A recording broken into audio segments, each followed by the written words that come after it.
ये नया प्रोफेशन कैसे चालू हो गया हिंदुस्तान के अंदर कि डॉक्टर नहीं बनना, इंजीनियर नहीं बनना, बाबा बनना है। इसमें आप थोड़ी मेहनत करके बहुत अधिक धन कमा सकते हो। शमशान की कुछ ऐसी बात बताओ जो लोगों को ना पता हो। आम लोगों को यही नहीं पता है कि वहाँ जितने भी लोग अभी कांवड़ यात्रा पे निकलते हैं और पूरी भक्ति के साथ जल लेकर आते होंगे, अपना सब चलता है बाबा जी का प्रसाद समझ के। वो जो मृत व्यक्ति होता है, मृत व्यक्ति की जो आत्मा होती है, उसके कान में खुद तारक मंत्र फूकते हैं। कैलाश पर्वत पे कितने लोगों ने आज तक ट्रैवल किया है? जो प्रसिद्ध है वो सिद्ध नहीं, हाँ। और जो सिद्ध है वो प्रसिद्ध नहीं। अज्ञानता बैठी सिंहासन पे, ज्ञान बड़ा कूड़े के ढेर। किसी की गुड़िया बनती थी, उस पर सुई चुभोते थे तो दूर व्यक्ति बैठा है उसको दर्द होता था। आप ही का नाम लेकर सिगरेट पी रहा है, और जब तक वो सिगरेट उसके हाथ में जल रही है तब तक उस व्यक्ति के प्राण बचे रहेंगे। सच्ची में ऐसी शक्ति भी होती है कि किसी के प्राण निकाल के किसी में डाले जा सकते हैं। काफी प्रलयंकारी ऊर्जा है। ब्रह्मा जी की गर्दन उन्होंने काट दी थी। इतने सारे कुंभ में साधु सन्यासी गए, ये बीफ का एक्सपोर्ट क्यों होता है इतना हमारे देश से, जितना दुनिया में शायद कहीं नहीं होता? सत्यता हर किसी के सामने है, लेकिन कोई बोलता नहीं है। धर्म धंधा बन चुका है। सिद्धि साधना की क्लासेस देने लगे लोग ऑनलाइन। ऐसा क्यों है? मतलब एवरेस्ट पे तो चले गए बहुत सारे लोग। 1000 वर्ष तक पीपल के वृक्ष पे शुक्राचार्य जी ने जो है तपस्या करी थी। किसी ने किसी को देखा ऐसे कि ये तो बहुत ही सुंदर लग रहा है, और अचानक उसकी तबीयत इतनी बिगड़ गई कि मामला ही साफ हो गया। ये जो अभी हादसा हुआ है एयरलाइन का या कोरोना का, ये सब ऋषिकेश पंचांग जो काशी में छपता है, कि उनकी इच्छा के बिना वहाँ से कोई न जा सकता है, वहाँ न वहाँ से कोई अपने घर लौट सकता है। तो ये कैसे माना जाएगा कि आप असली बाबा हैं? वो एक पुस्तक है तंत्र की, उसमें सब दिया गया है कि यदि आप इस विद्या का उपयोग। अभी तो बागेश्वर धाम बाबा जी के ऊपर भी लोग बातचीत कर रहे हैं। सबसे पहली बात तो वो कोई बाबा नहीं है। एक ब्राह्मण यदि 10,000 बार वंदन भोलेनाथ तुम्हारे कौड़ी नहीं खजाने में, 3 लोग बस्ती में बसाए, आप बसे वीराने में।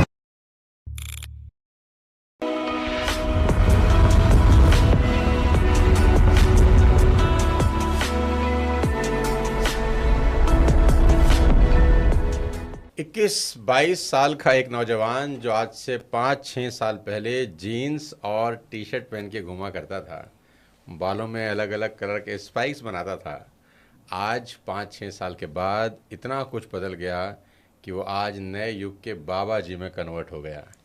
आज हमारे बीच में हैं शुभम शर्मा जी, जिनको हम बाबा जी कहें, जिनको हम आध्यात्मिक गुरु कहें, जिनको हम शास्त्री जी कहें।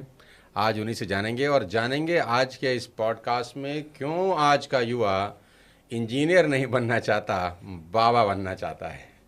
तो बाबा जी, आपका बहुत बहुत स्वागत है हमारे पॉडकास्ट में। आज हम आपसे बहुत सारी बातें पूछेंगे क्योंकि आज आप बड़े वायरल हो रहे हैं, तो हमने सोचा सबसे पहले आपको बुलाया जाए और ये पूछा जाए, ये नया प्रोफेशन कैसे चालू हो गया हिंदुस्तान के अंदर कि डॉक्टर नहीं बनना, इंजीनियर नहीं बनना, बाबा बनना है। आप 4-5 साल पहले जीन्स पहन के घूमते थे, बाल वाल स्पाइक बना के घूमते थे, और मॉल में मस्त जैसे हर युवा घूमता है, और अचानक अब ये। जी, सबसे पहले तो हर हर महादेव। हर हर महादेव। देखिए, वर्तमान जो प्रणाली चली है अभी बाबा बनने की या कुछ भी, कि जो जैसा आपने पूछा है, डॉक्टर नहीं बनना है या इंजीनियर नहीं बनना है, लोगों को ऐसा लगता है कि ये जो आध्यात्मिक जगत है, इसमें आप थोड़ी मेहनत करके बहुत अधिक धन कमा सकते हो। वर्तमान जो थिंकिंग है लोगों की, युवाओं की, कि इंजीनियर बनेंगे तो हमें पहले मेहनत करनी पड़ेगी, अध्ययन करना पड़ेगा, और तब कहीं जाके हम इंजीनियर का डेजिग्नेशन हमारे को मिल सकता है।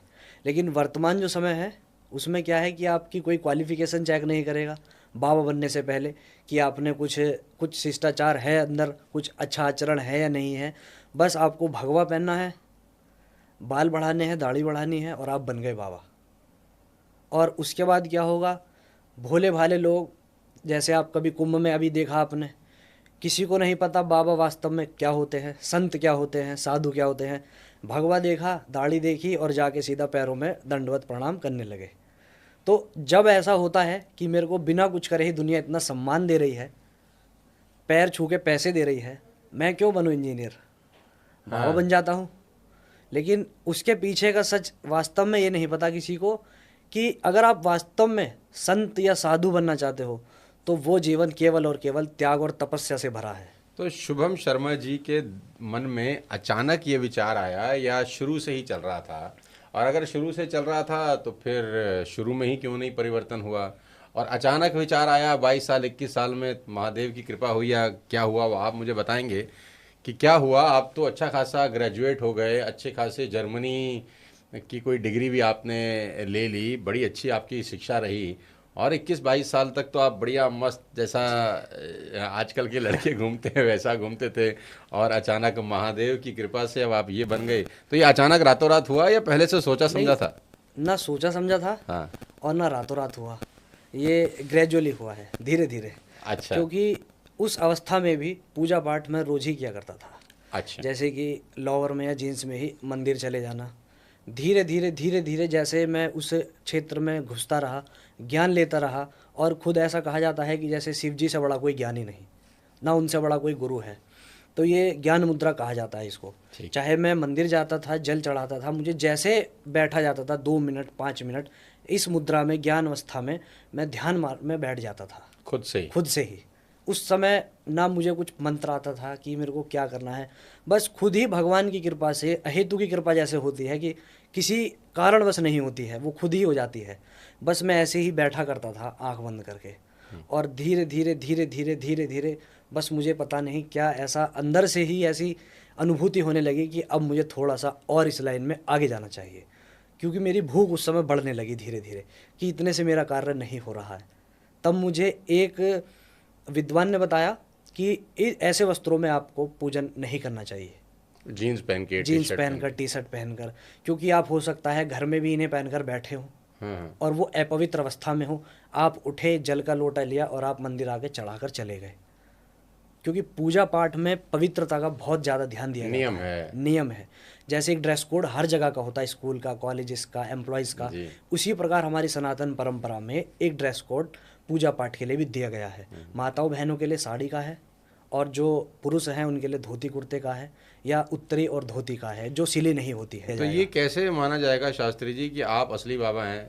क्योंकि असली और नकली तो आजकल बहुत चल रहा है बाजार में, है ना? अभी तो बागेश्वर धाम बाबा जी के ऊपर भी लोग बातचीत कर रहे हैं, उन्होंने गुच्ची का चश्मा पहन लिया और जैकेट पहन ली, तो लोग कह रहे हैं वो सादा जीवन उच्च विचार, वो वाली कहानी कहाँ चली गई?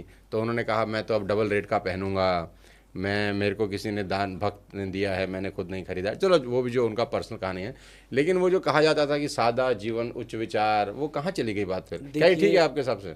देखिए, सबसे पहली बात तो आखिरी में जब बाबा जी गुच्ची पहनते हैं तो लोगों का मन तो करता होगा ना, चलो बाबा ही बन जाएं। मिडिल क्लास फैमिली का आदमी तो गुच्ची के शोरूम के बाहर से भी नहीं जा पाता है। देखिए, भगवान की कृपा का पात्र बनना पड़ता है सबसे पहली चीज़।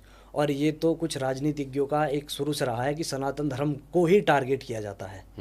क्या और धर्म समाज पंथ के जो साधु हैं या जो उनकी फील्ड में उनको जो बोला जाता होगा, क्या उनके जो प्रिय शिष्य हैं वो उन्हें कुछ नहीं देते?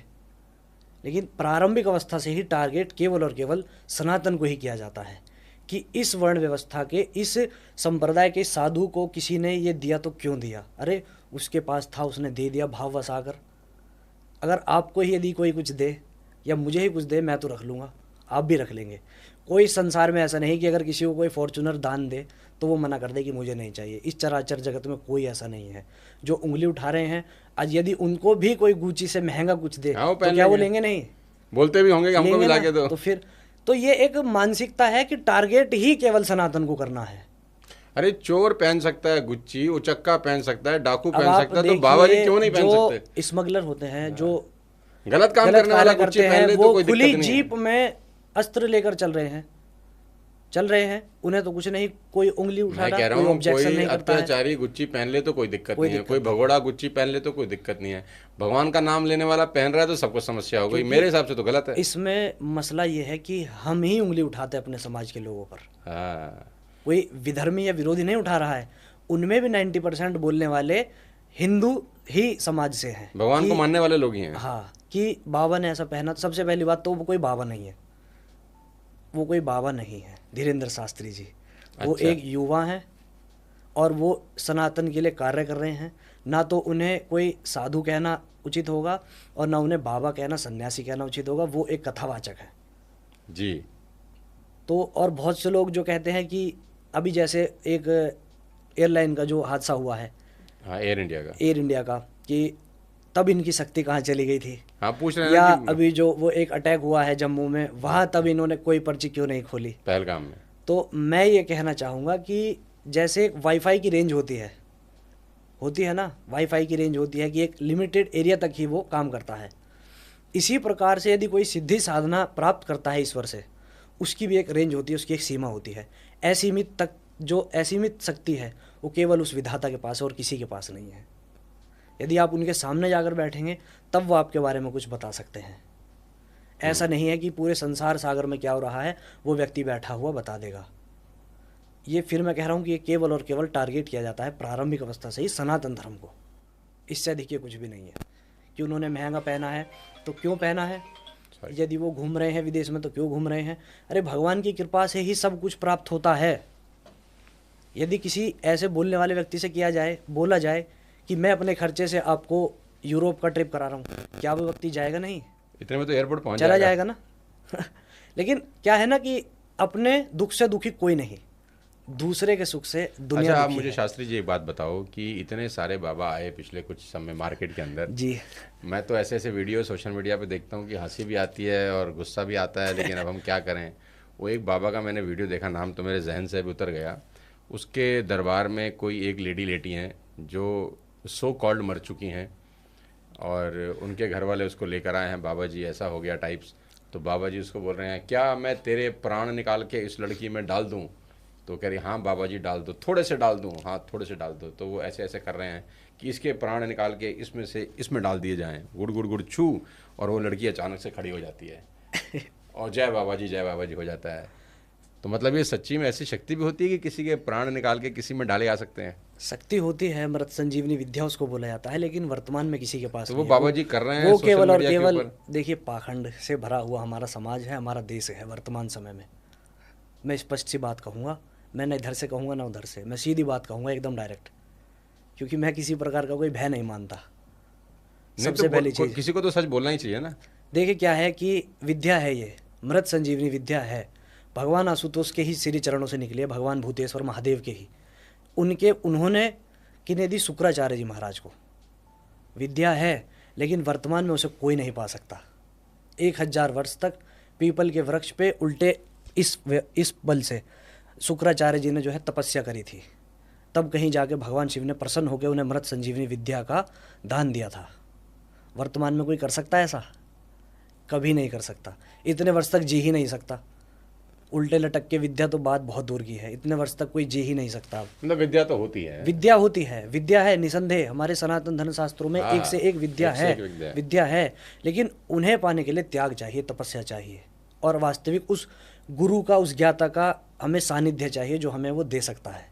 लेकिन ये जो करते हैं तो आप लोगों का भी एक लॉबी होता होगा ना बाबा जी का। सब आप लोग उनको टोकते नहीं कि ये क्या मजाक उड़ा रहे हो धर्म का?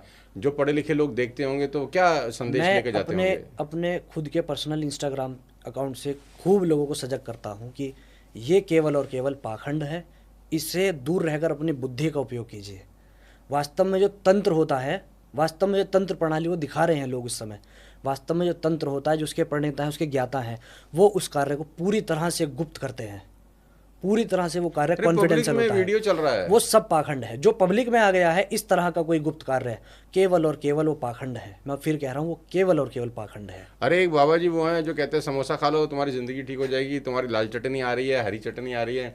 मैं तो कभी कभी सोचता हूँ यार कि ये तो कमाल ही हो गया कि प्रॉब्लम को सॉल्व करने का कितना सिंपल सरल तरीका है।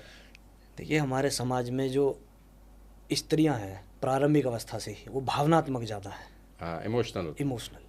ऐसे व्यक्ति को आप जैसे जिधर ले आना चाहो, वो बेचारा दुख में भाव में आकर कहीं भी चला जाएगा और आपकी कहीं भी किसी भी बात को मानकर उसको अपने ऊपर इम्प्लीमेंट करने लगेगा। लेकिन उसका जो नहीं तो ये धर्म जो के गुरु जो हैं, जो साधु समाज है, विरोध क्यों नहीं करते इनका कि ये क्या तमाशा है भाई, तुम्हारी वजह से सबका नाक कट रहा है यार? करते हैं कुछ महात्मा हैं जो करते हैं, कुछ ये जूना अखाड़ा से कुछ महात्मा हैं, अभी एक गिरी हैं, कोई उनका नाम भूल रहा हूँ मैं, सोशल मीडिया पर वो काफ़ी बोलते हैं अभी आजकल, कथावाचकों को भी बोलते हैं वो। लेकिन क्या है कि जो उन लोगों के साथ में पूरी चेन चली है, उन्हीं का पूरा एक ग्रुप चलता है, एक मीडिया हैंडलिंग चलती है, सब कुछ चलता है, तो इसलिए वो कुछ ज़्यादा मतलब स्प्रेड अभी वो शंकराचार्य सच्चाई जी ने हो नहीं स्टेटमेंट भी पाती। दिया ना, एयरलाइन के क्रैश होने के बाद जब रिपोर्टर रिपोर्ट कर रहा है कि गीता जल गई, गीता जल गई, उन्होंने बड़ी अच्छी बात बोली। उन्होंने बोला इसमें क्या बात होगी, गीता जल गई तो उससे फ़ायदा क्या हुआ हमें? फ़ायदा तब होता है जब सब बच जाते और गीता जल जाती। गीता बच गई तो उसका फ़ायदा क्या हुआ? ऐसा कुछ नहीं है, देखिए हर व्यक्ति अपने कर्म का भोग भोगता है, हो सकता है उन लोगों की मृत्यु ऐसी ही लिखी हो। नहीं, रिपोर्टर तो ये रिपोर्ट कर रहे थे ना कि देखो कितना अध्यात्म में कितनी ताकत है, सब जल गया लेकिन गीता नहीं जली, तो गीता नहीं ये जली, एक गीता नहीं प्रमाण, जली। यही एक प्रमाण दिया जाता है कि सनातन ही शाश्वत है और कोई शाश्वत नहीं, ना किंचित शाश्वतम। बार बार यही कहा जा रहा है वेद पुराण शास्त्रों में। जितना कुछ दिखाई दे रहा है इस संसार में, छोटे कीट से लेकर एक मानव तक, सब कुछ थोड़े समय का है, क्षणभंगुर है।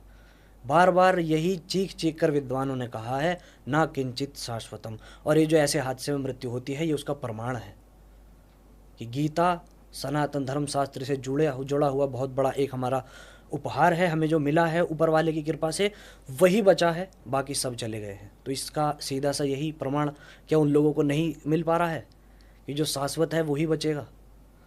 आदि अंत मध्य में सत्ता केवल एक ही की विराजमान है ना, उस परम प्रभु की।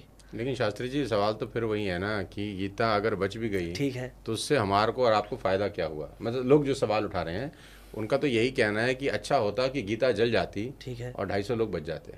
ऐसा नहीं हो सकता।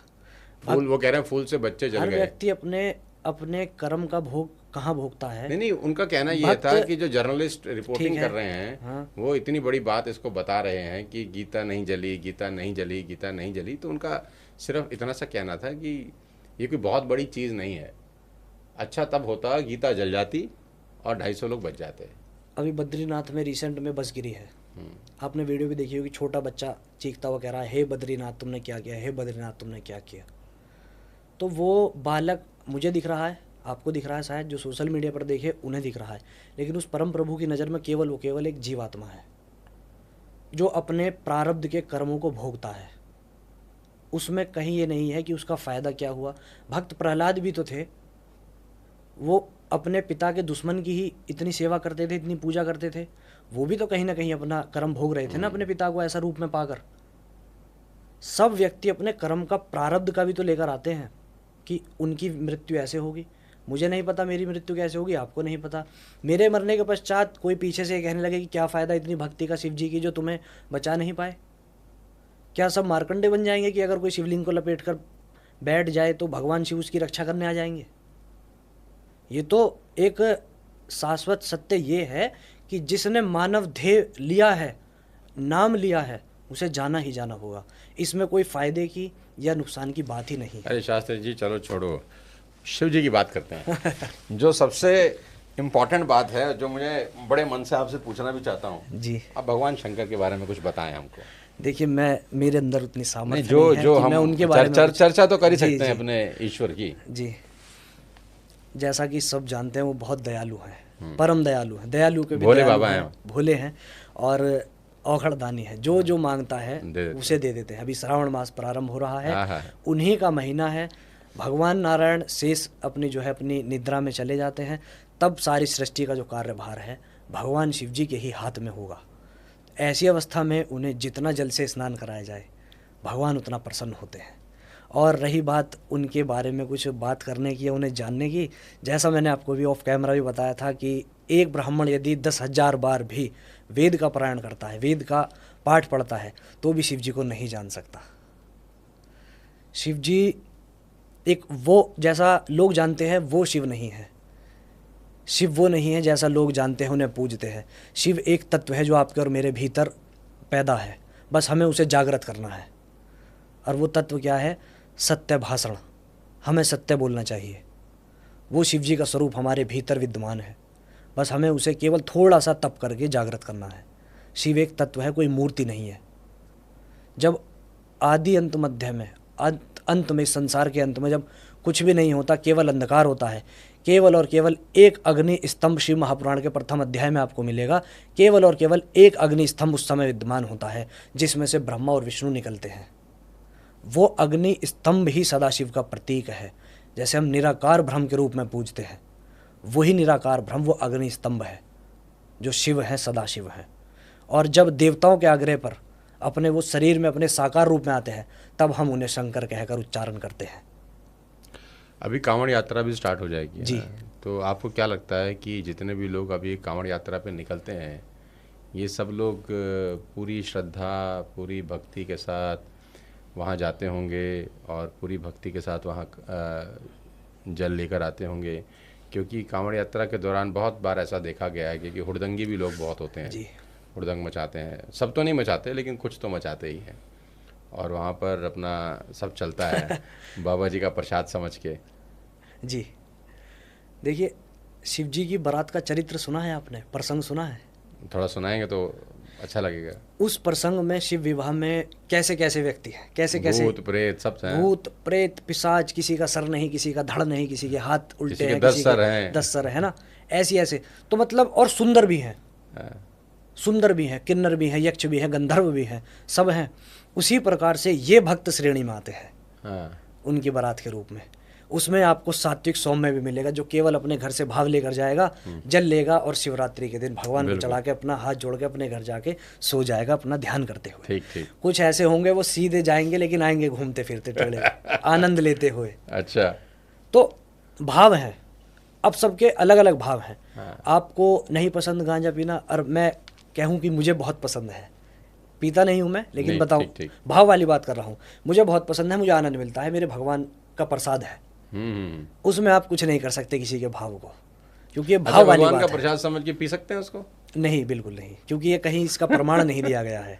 जैसे लोग कहते हैं ना, ये केवल ये तो- अपनी अपने जीभा का रस है ये बस। ये तो भोले बाबा पीते हैं, नहीं तो हम नहीं भी नहीं पीते नहीं, हैं। भोले बाबा तो विष भी पीते हैं, ये सब विश्व विख्यात बात है ना। जब तो भी सांप गांजे भी चिलम लपेटते हैं वो तो। जब भी गांजे चिलम की बात चलती है, कोई ना कोई ये कहता है उन्होंने तो विष भी पिया था, क्या फलाहन का पान कर सकते हो? हाँ। कोई नहीं कर सकता। तो और जहाँ वो रहते हैं वहाँ भी रह सकता है कोई रात को? उनसे जोड़ नहीं सकते, उनसे कोई कनेक्शन नहीं है इसका। हाँ, जितनी भी विषैली चीज़ें थीं समुद्र मंथन के समय, जब वो छलक कर विष धरती पर गिरा था, तो जितनी भी विषैली चीज़ें थीं उन्होंने सब अपने सानिध्य में ले ली थी, आपके मेरे कल्याण के लिए। हम्म। ये उसका एक रीज़न है, इसे आप जोड़ सकते हो, क्योंकि वो सब कार्य करने में समर्थ है। क्या आप समर्थ हैं? मैं नहीं हूँ। इसीलिए कहा गया है कि कर्तुम अकर्तुम अन्यथा कर्तुम सर्वसमर्थ है। परमपिता हर कार्य को करने में समर्थ हैं, एक मानव हर कार्य को करने में समर्थ नहीं है। वो समर्थ थे, उन्होंने उस समय विष का पान किया, जितनी भी विषैली वस्तुएं थीं अपने में समेट ली। इस चीज़ से आप जोड़ सकते हो, लेकिन गांजे चिलम को एक टारगेट बना के कि वो भी पीते हैं, तो ये बहुत ज़्यादा गलत चीज़ है। हमारे समाज का एक बहुत निंदनीय कथन है। वो नहीं होना चाहिए। ये हमारे कहीं ना कहीं हमारे पतन का कारण है। हाँ, जो वास्तव में साधना में इसका उपयोग करते हैं, जैसे कि एक विषैला पदार्थ है, साइंटिफिक कुछ चीज़ें भी ऐसी हैं कि आप यदि किसी चीज़ का सेवन करते हैं तो वो आपकी जो ये दिमाग की नसें होती हैं एकदम उन्हें स्थिर कर देता है, स्थिर एकदम। आपकी जो स्टेबिलिटी है एकदम बढ़ जाएगी उसे पीने के बाद। जैसे कि ड्रग्स का नशा करते हैं लोग, अब उसके बाद उन्हें ऐसी प्रीति होती है कि वो एकदम सुन्न हो जाते हैं। तो जो उसका सहारा लेकर ध्यान मार्ग में बैठते हैं, उनका कहना यह है कि हम 4 घंटे 5 घंटे आसन पे बैठकर भगवान का ध्यान कर सकते हैं बिना किसी डिस्ट्रैक्शन के। उस समय चाहे कोई महिला आ जाए, कोई सुंदर लड़की आ जाए, कोई कन्या आ जाए, या कोई भगवान की भेजी हुई माया आ जाए, हमें फिर किसी से कोई मतलब नहीं।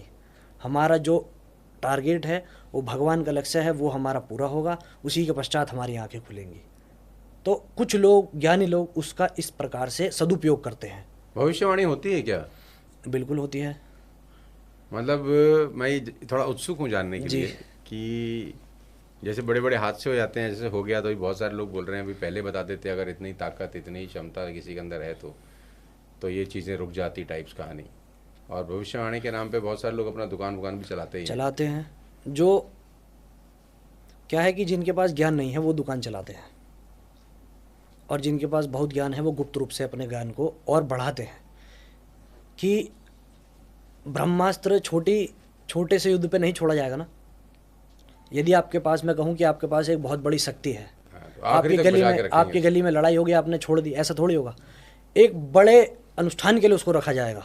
ऐसे ही वो लोग गुप्त रूप से रहकर उस तप को अपना अंदर पैदा कर रहे हैं, तब कहीं जाकर उस चीज़ को छोड़ते हैं। और रही बात भविष्यवाणी की, तो ये जो अभी हादसा हुआ है एयरलाइन का या कोरोना का, ये सब ऋषिकेश पंचांग जो काशी में छपता है, सब पहले से छप जाता है। 1 साल पहले का जो है, यदि आप उसमें छपा हुआ था ये? पंचांग उठाएंगे तो उसमें सब ये लिखा हुआ है कि उसमें ये छपा हुआ है? हवाई यात्रा से जो है इस देश में हमारे ये व्यवस्था होगी, और कोरोना के समय भी ये होगा कि ये फलाना बीमारी नाम से। कौन से पंचांग में छपा था ये? ऋषिकेश पंचांग में, काशी से छपता है। मतलब काशी से छपता है ऋषिकेश पंचांग। उसमें कोरोना का पहले से छपा हुआ सब था, कुछ पहले से दिया हुआ था। और ये एयरलाइन का जो क्रैश है ये भी पहले से छपा हुआ था। 15 दिन पहले अभी मेरे एक जानकार हैं ब्राह्मण, वो काशी गए हुए थे, तब उनसे मेरी बात हुई, तब उन्होंने मुझे बताया कि वहाँ के एक वैदिक ब्राह्मण के पास मैं खड़ा था, उन्होंने मुझे बताया एक पंचांग लाकर, ऋषिकेश पंचांग जो आता है वो एक मान्य पंचांग है पूरे भारतवर्ष में, जो केवल और केवल काशी से ही संपादित होता है।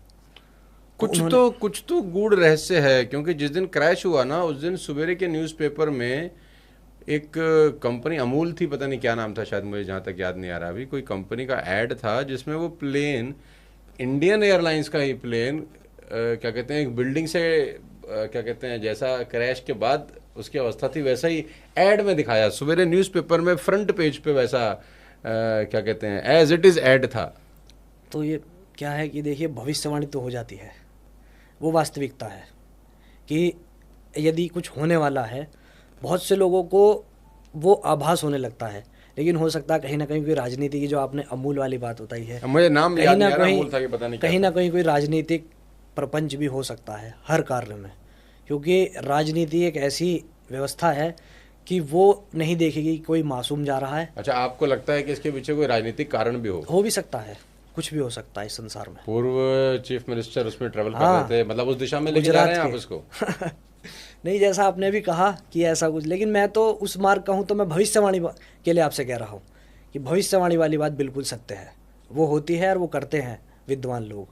यदि आपको देखना और सटीक होती है, बिल्कुल सटीक होती है, एज इट इज़ वो बता देते हैं उसमें पंचांग में।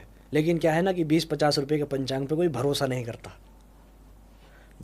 करता, मानते तब है जब चीज़ हाथ से निकल जाती है, तब कहते हैं। हर व्यक्ति भगवान की शरण में तब जाता है जब वो अपने से पूरा जोर लगा देता है, तब कहीं जाकर आके, पंडित जी मेरा ये कार्य नहीं हो रहा है, मैं आपके हाथ जोड़ता हूँ, मेरे बेटे की शादी करा दो, या मेरी बिटिया की शादी करा दो, और या फिर मेरे बच्चे को ये रोग लगा है, इसका निवारण आप मुझे दे दो। पंडित जी कोई खुद से थोड़ी कुछ देते हैं, पंडित जी तो मार्ग दे देते हैं कि ये रहे भगवान, इनका पूजन करो आप, बात खत्म। तब कहीं जाके वो उस मार्ग में आते हैं। पहले हर व्यक्ति अपने अभिमान में आकर, अपने अहंकार में आकर, अपने को सामर्थ्यशाली समझ के हर कार्य को करने की चेष्टा करता है, लेकिन भगवान उसे बार बार इसी प्रकार से मुंह के बल गिराता रहता है कि तू कर अपने से, लेकिन मैं ही सर्वसमर्थ। बहुत बढ़िया, बहुत बढ़िया। मैं ही कर सकता हूँ जो कर सकता हूँ, तू कुछ नहीं कर सकता।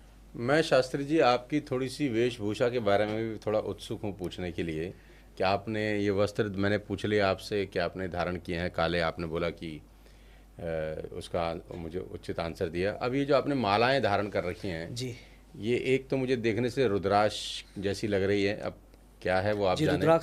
रुद्राक्ष है, और एक ये ब्लैक कलर का भी आपने कुछ बड़ा सा कुछ धारण कर रखा है, ये वो एक काशी से ही मेरा एक, क्या है थोड़ा मुझे बता पाएंगे क्या? हम ये इसको एक थोड़ा समझ सकारात्मक ऊर्जा को बढ़ाने के लिए और नकारात्मक दोष को दूर रखने के लिए मैंने पहना है, और ये रुद्राक्ष है, और ये करुंगली माला है, हिब्रूस की लकड़ी से माला है ये? करुंगली माला। अच्छा, और ये कैसे, कहाँ से लिया आपने, और क्या रास्ता होता है इसका, और क्यों पहननी चाहिए? ये एक तरह से जैसे हम पूजा पाठ में अलग अलग पूजा के समय अलग अलग मालाओं का हमारे सनातन धर्म में जैसे विवरण दिया गया है, उसी प्रकार से जैसे हम करुंगली माला को पहनते हैं, तो एक तो वर्तमान समय में क्या है कि हर व्यक्ति अच्छा दिखना चाहता है, कुछ ना कुछ ज्वेलरी वो ऐसे अपने ऊपर जो है पहनता है कि वो पहनकर उसे अच्छा, थोड़ा अट्रैक्टिव दिखे, वो तो एक अलग विषय है। लेकिन करुंगली माला का क्या होता है कि जब हम इसे पहनते हैं तो जो भी यदि कोई व्यक्ति हमारे को नज़र दोष लगाना चाहता है, अच्छा, किसी प्रकार की कोई नेगेटिव एनर्जी यदि हमारे पास आना चाहती है, वो इससे दूर रहती है, नहीं आती है। और क्योंकि इसके अंदर काफ़ी सारे ऐसे सकारात्मक गुण हैं, जैसे कि आपका जो मानसिक संतुलन है वो स्थिर रहता है जब आप कोई साधना करते हैं या कोई आप पूजा करते हैं उस समय में। तो ये जो दाने हैं ये किस चीज़ के दाने होते हैं? ये हिब्रूस की लकड़ी होती है, उसके दाने हैं। ये लकड़ी का है, ये पेड़ की लकड़ी होगी जी। और इसका संबंध भगवान मुर्गन और शिव जी से जोड़ा गया है। मुर्गन यानी कि जो शिव जी के पुत्र हैं भगवान कार्तिकेय, ये दक्षिण भारत में इसका बहुत ज़्यादा प्रचलन है।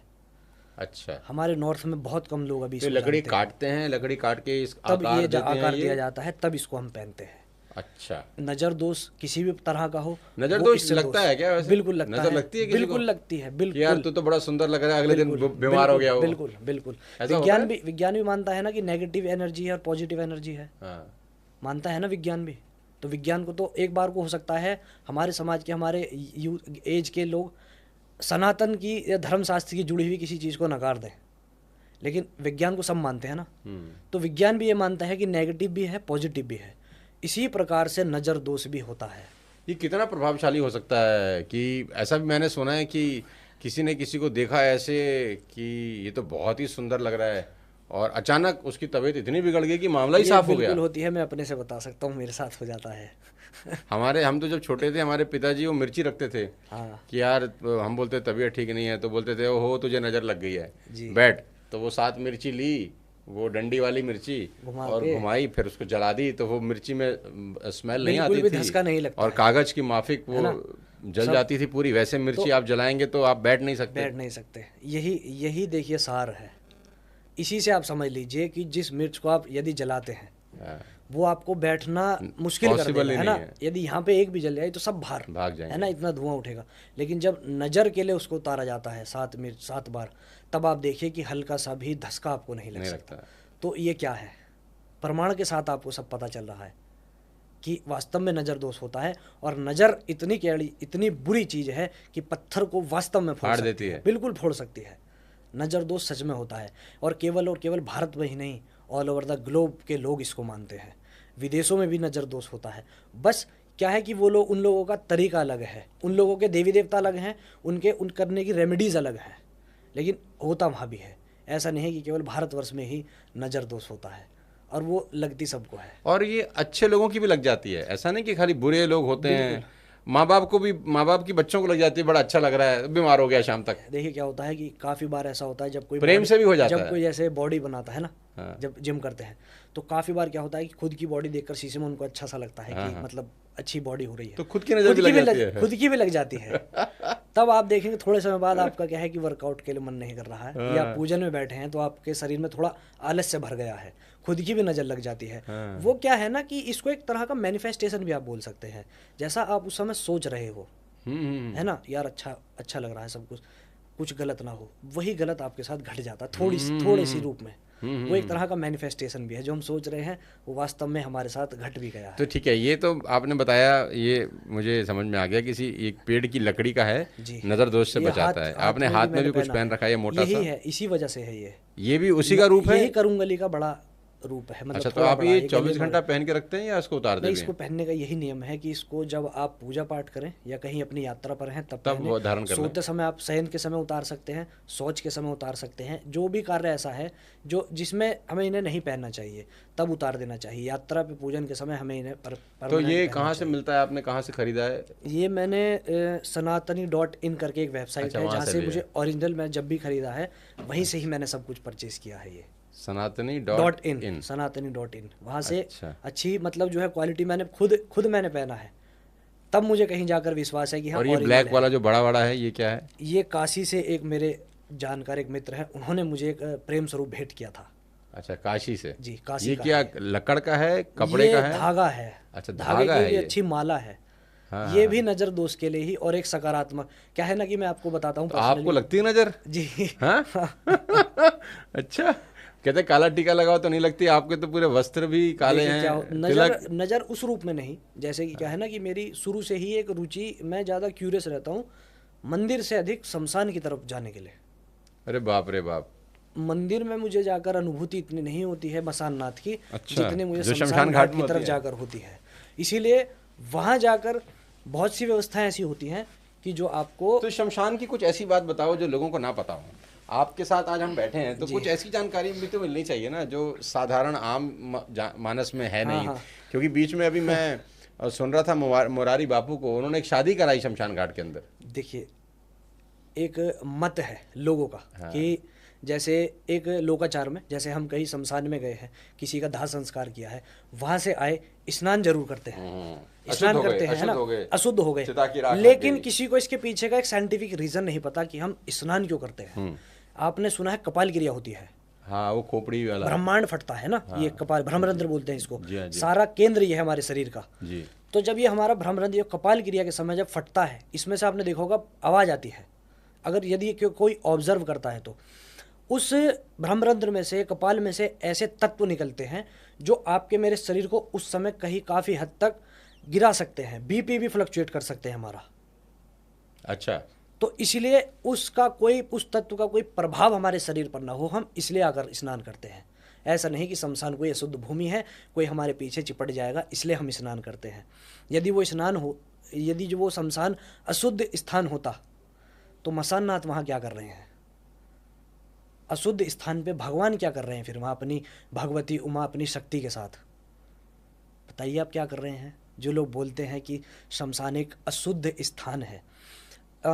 शिव महिम्न स्तोत्र आपने शायद सुना हो। पुष्पदंत महाराज एक भगवान शिव जी के बहुत बड़े भक्त हुए हैं, पुष्पदंत।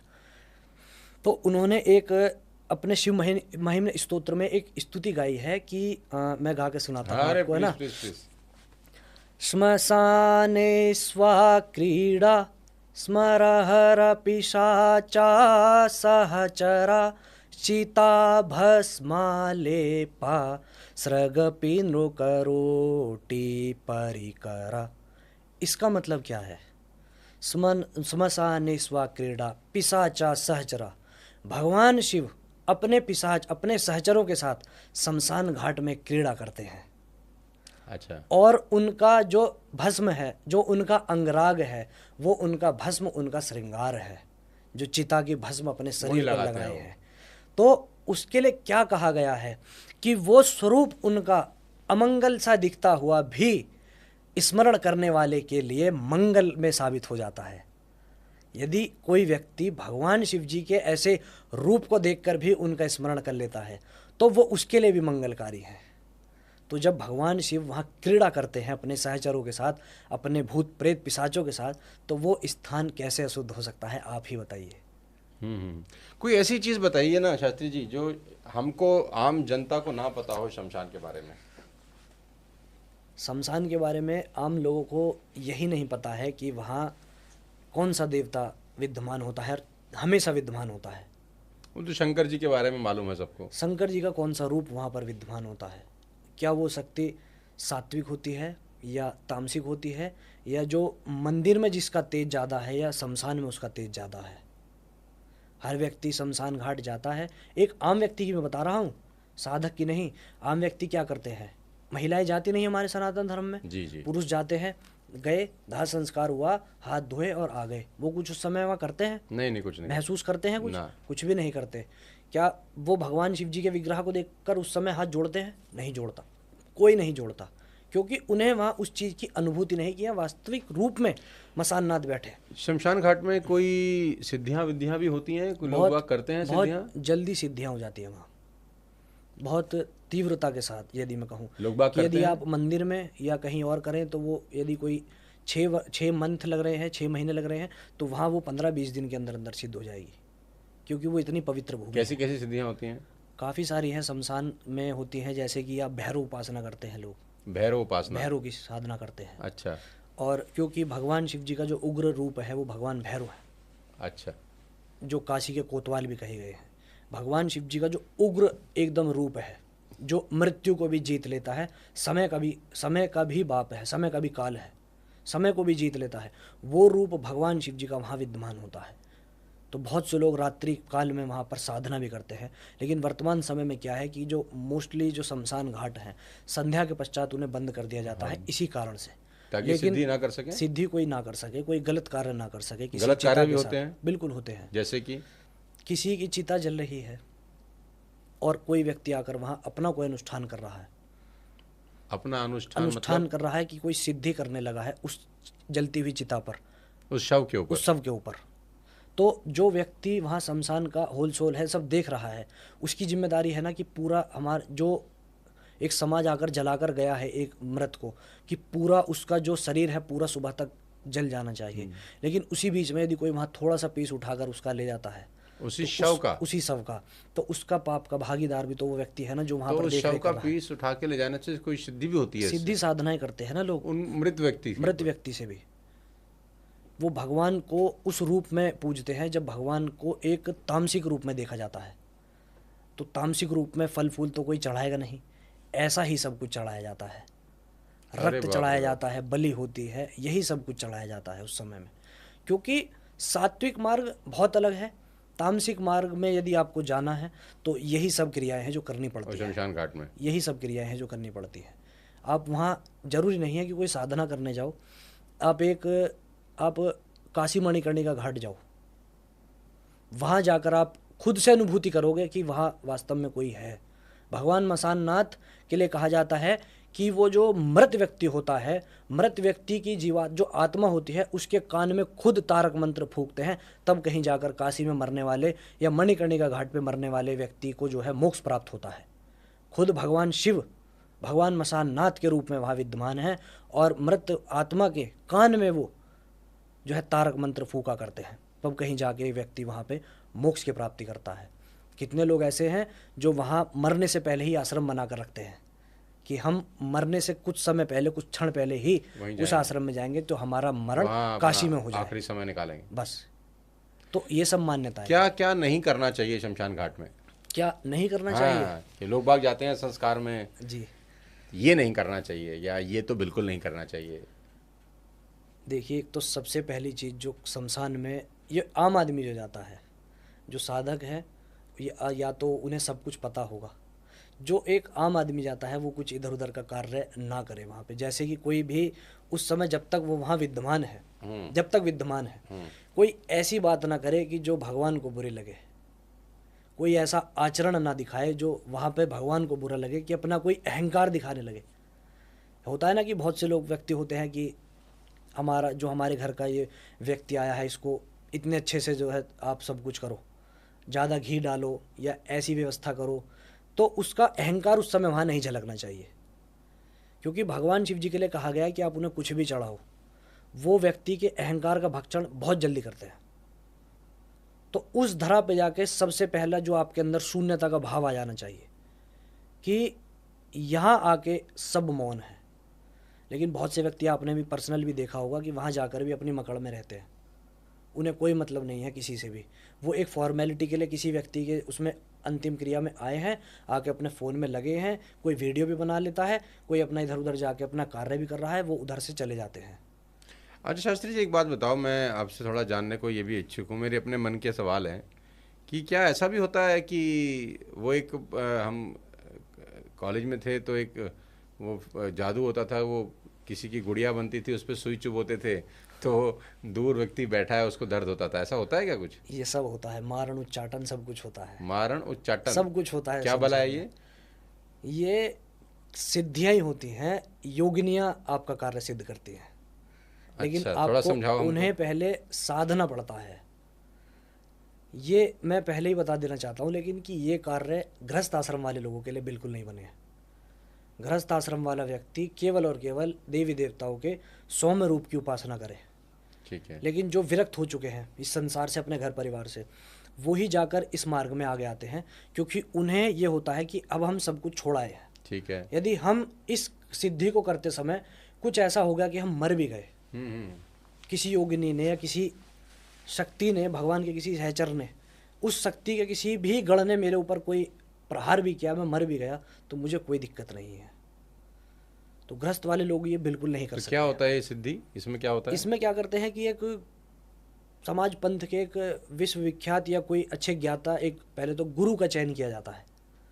तब वो गुरु कहीं जाकर एक देवी की, या जो भी उनका आराध्य होता है, इस मार्ग की केवल एक ही देवी है, वो है देवी भगवती काली।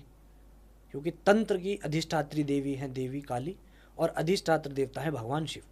उन्हीं के श्री चरणों से निकला है तंत्र। तंत्र एक कोई ये नहीं है कि एक, जैसा अभी आप सोशल मीडिया पे देखते हो, नींबू उड़ा दिया, गले में हड्डी पहली, तो तंत्र है। तंत्र एक व्यवस्था है, मैनेजमेंट। जैसा आपने सुना भी होगा डेमोक्रेसी, प्रजातंत्र। तो क्या इसमें आपने कुछ ऐसा अनुभव किया है कि प्रजातंत्र जो हम सुन रहे हैं इसमें कोई तांत्रिक क्रिया हो रही है? नहीं नहीं, तंत्र तो आया है, लेकिन इसमें आया है। फिर इसमें क्रिया क्यों नहीं हो रही? कोई विचार नहीं करता।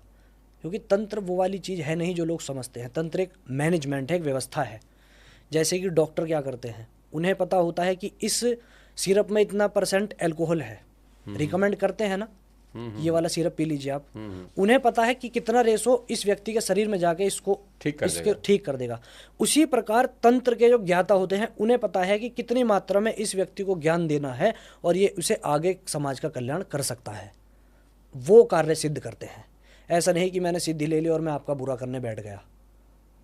लेकिन लोग बाग तो करते हैं ना बुरा समय है ना, कलयुग है ना, प्रभाव है कली का। तो क्या होता है, ये सिद्धि सिद्ध करी जाती है, फिर क्या वो उसका गुड़िया बनाते हैं, क्या बनाते हैं उसका? वो फिर देखिए ऐसी ऐसी भी सिद्धियां हैं, मैंने सुना है भैरव जो सिद्ध कर लेते हैं। हाँ। कि यदि कोई व्यक्ति आप ही का नाम लेकर सिगरेट पी रहा है, मेरा नाम लेकर, हाँ, या समझ लीजिए कोई एनोनिमस बंदा है, कोई उसका नाम लेकर सिगरेट यदि पी रहा है और जब तक वो सिगरेट उसके हाथ में जल रही है तब तक उस व्यक्ति के प्राण बचे रहेंगे। जैसे ही सिगरेट खत्म हुई और फेंकी, उस व्यक्ति के शरीर से प्राण उसके खींच ले जाएंगे, चाहे वो कहीं पर भी कहीं भी पूरे भारतवर्ष में, संसार सागर में कहीं भी वो व्यक्ति हो। सिद्धि साधनों में इतनी शक्ति है।